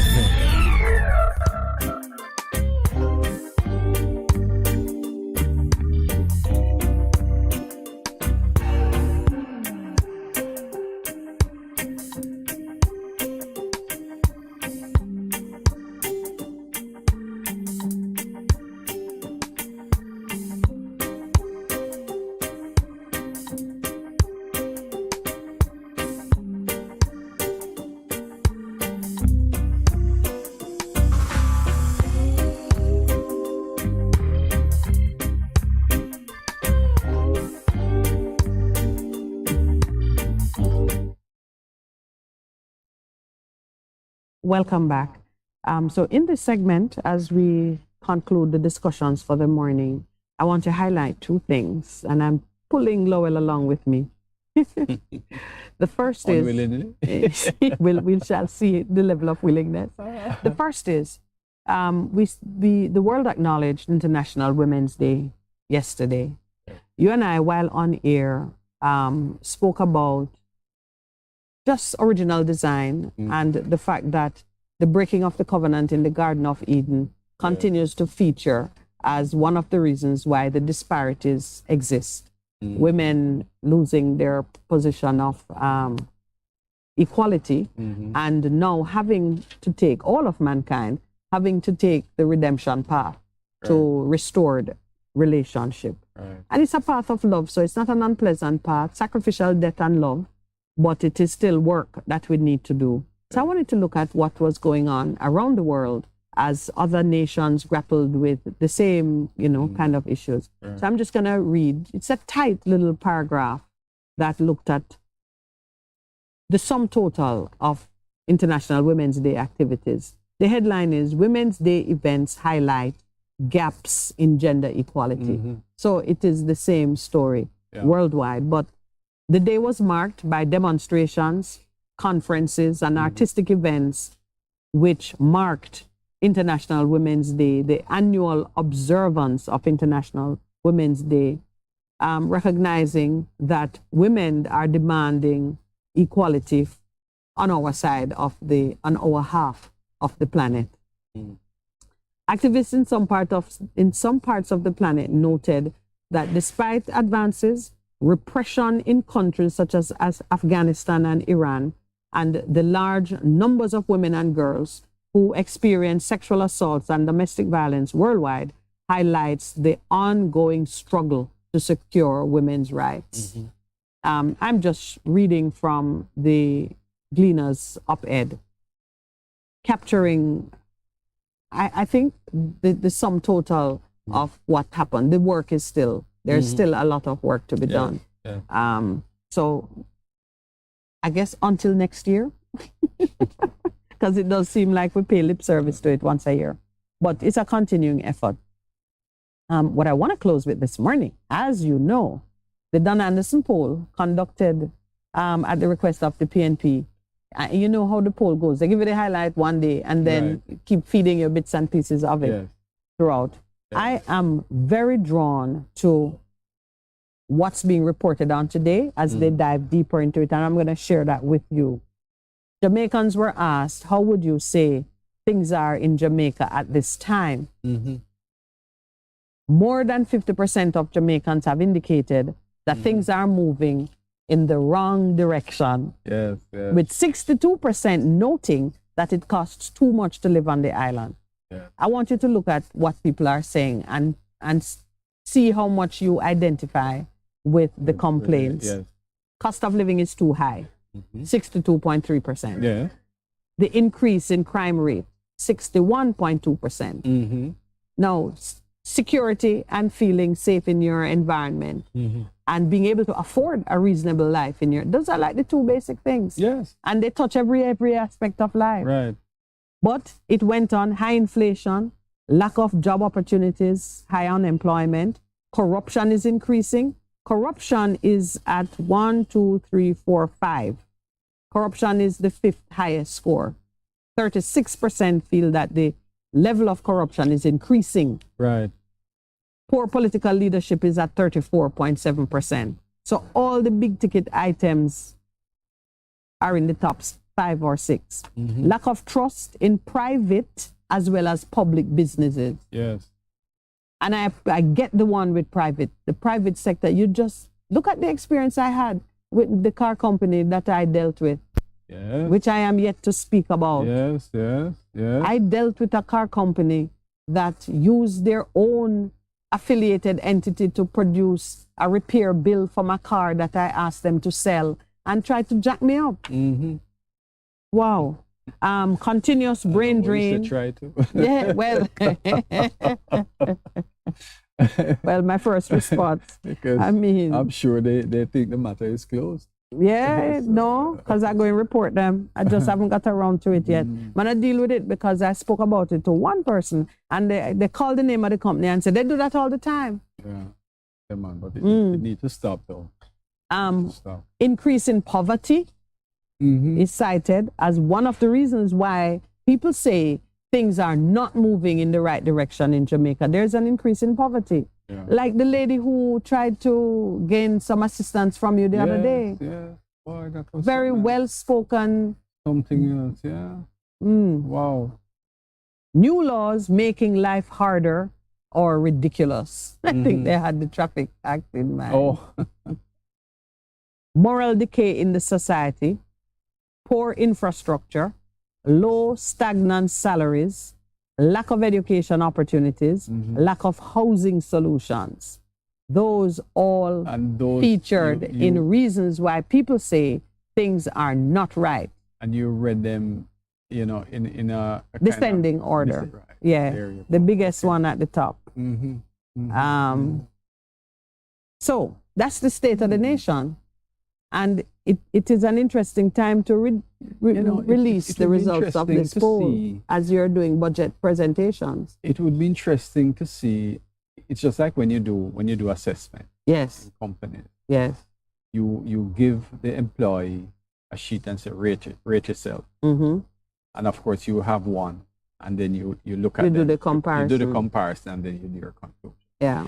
It would be interesting to see the political parties. How they rate in these areas. Yes. You know, and see what they come up with. Yes. Well, you can tell what the PNP would say because this poll coincides with, I guess, the PNP's assessment of how things are in the country. Yeah. We will know what the JLP is saying because we're in budget season. And they would obviously cite pitch increase or rating. We're now where they say we have improved economic prospects. We're looking good. So I don't know how the country can look good while the people are suffering. Well, but we know that is the reality being presented to us. Yeah. And we have a minister who is riding high on that wave of success, while the cartoons today have shown the minister. Yes. The cartoon has shown the minister drawing a line in the sand, while the civil servants are getting ready to cross it. That's the state of the nation. Yeah. Here's why some people say things are moving in the right direction. At the top of the list is this belief that the economy is recovering from COVID-19. 48.1% of the people who were polled say we are doing well because our economy is recovering from COVID-19. What do you think that means, Lowell?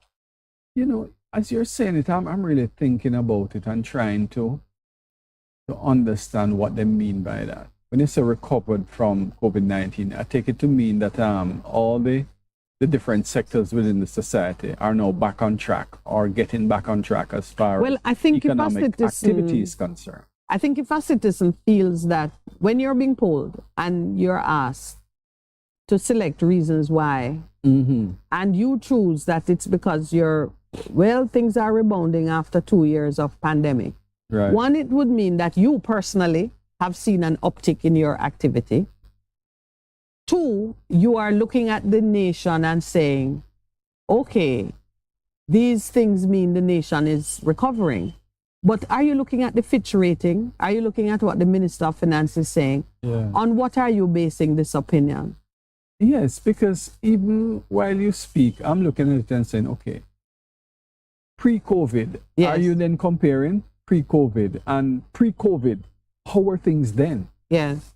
You follow what I'm saying? Yes. So can you then say how do you define recovery? Boy, we have recovered. When pre-COVID, you were having some serious issues anyway. But I think it is somewhat like a man who receives a diagnosis of cancer, only to discover that it's heartburn. Yes. He'd feel well recovered from cancer. But of course, beat cancer. Dodge that bullet. You would feel a rush of energy that would say, well, you know, I'm alive. I still have hypertension and diabetes, but I don't have cancer. That's not bad. So let me just go and do what I do. So you know? I have a feeling it is that flush of relief that you feel when you have dodged a bullet, because so many, you remember that guy who was predicting that the whole world was going to become a police state and you needed to go into the wilderness. Yes. And he went. So there was so many horror stories being put out as to what would happen. Some people said COVID and the vaccine were all a ploy and a conspiracy to exterminate a race of people. Where did we end in terms of the vaccination rate? I don't think anyone wants to remember. No, I wonder. No, we were really low. Like I don't think it 30% has, or something. less than that, if I recall, or 20-something%. See, we don't even remember. Oh. But the point I'm making is that we were being hyped up to be so fearful. Yeah, man. That, phew, when the dust settles and you realize that, what, I still have my 10 fingers? You might well forget that it was just talk. Fear mongering. I tell you. So 48% of the people who were polled says we're moving in the right direction because the economy is recovering from COVID-19. How do you figure that? 33% said government policies are working. In other words, you're saying because life is getting back to normal after COVID, then we're moving in the right direction. Then it means we're in the right direction. Because we're not, technically they're right. We're not getting worse. We're rebounding. Yeah, but that's but it's life. Kind of a false. Not likely that you would go the opposite. Yeah. Like let me see now. 16% said they got increase in salary.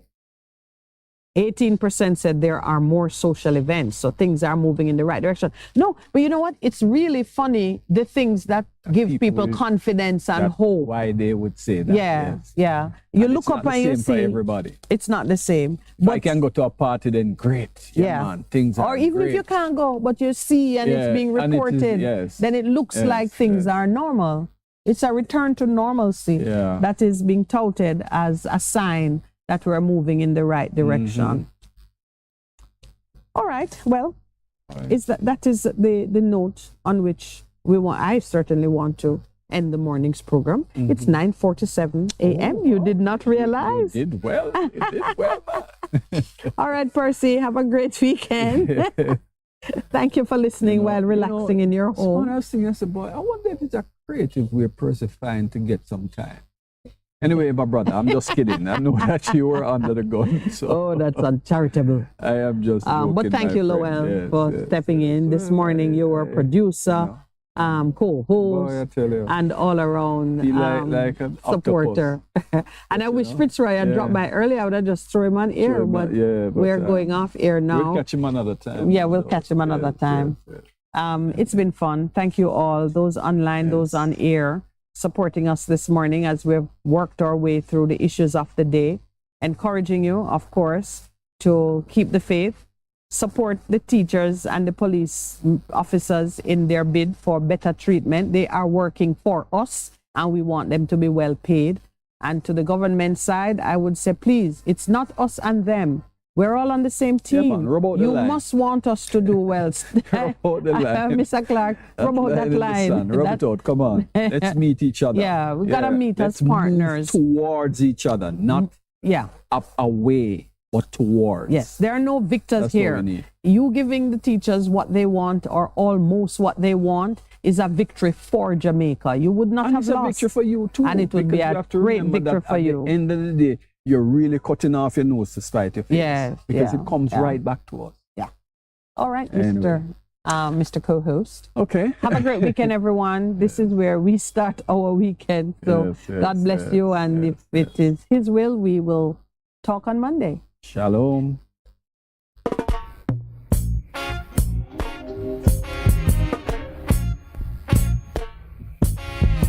Until the philosophy which old one race superior and another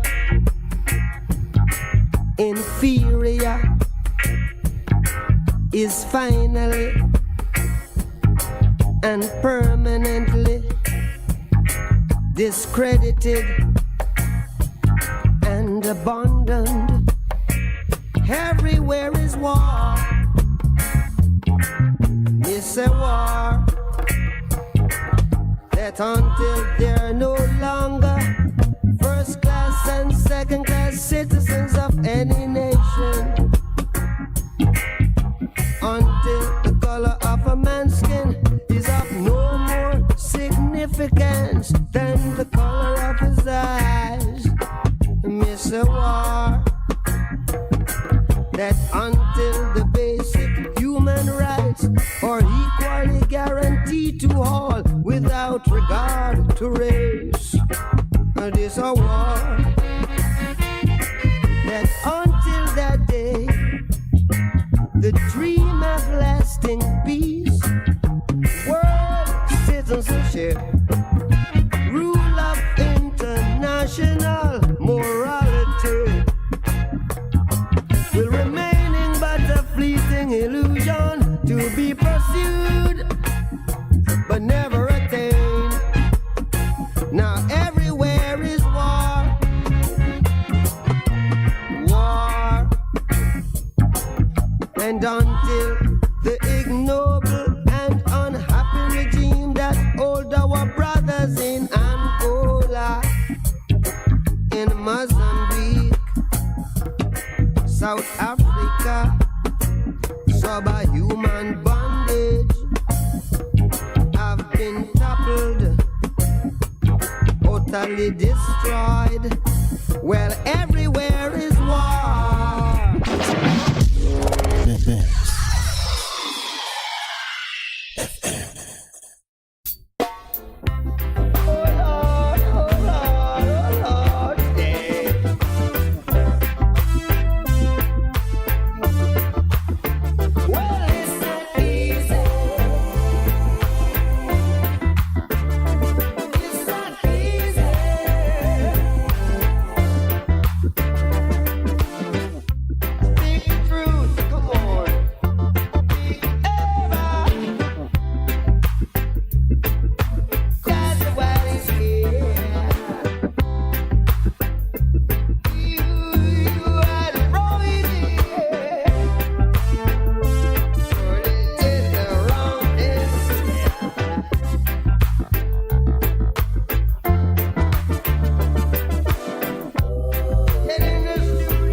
Them cut against them one another.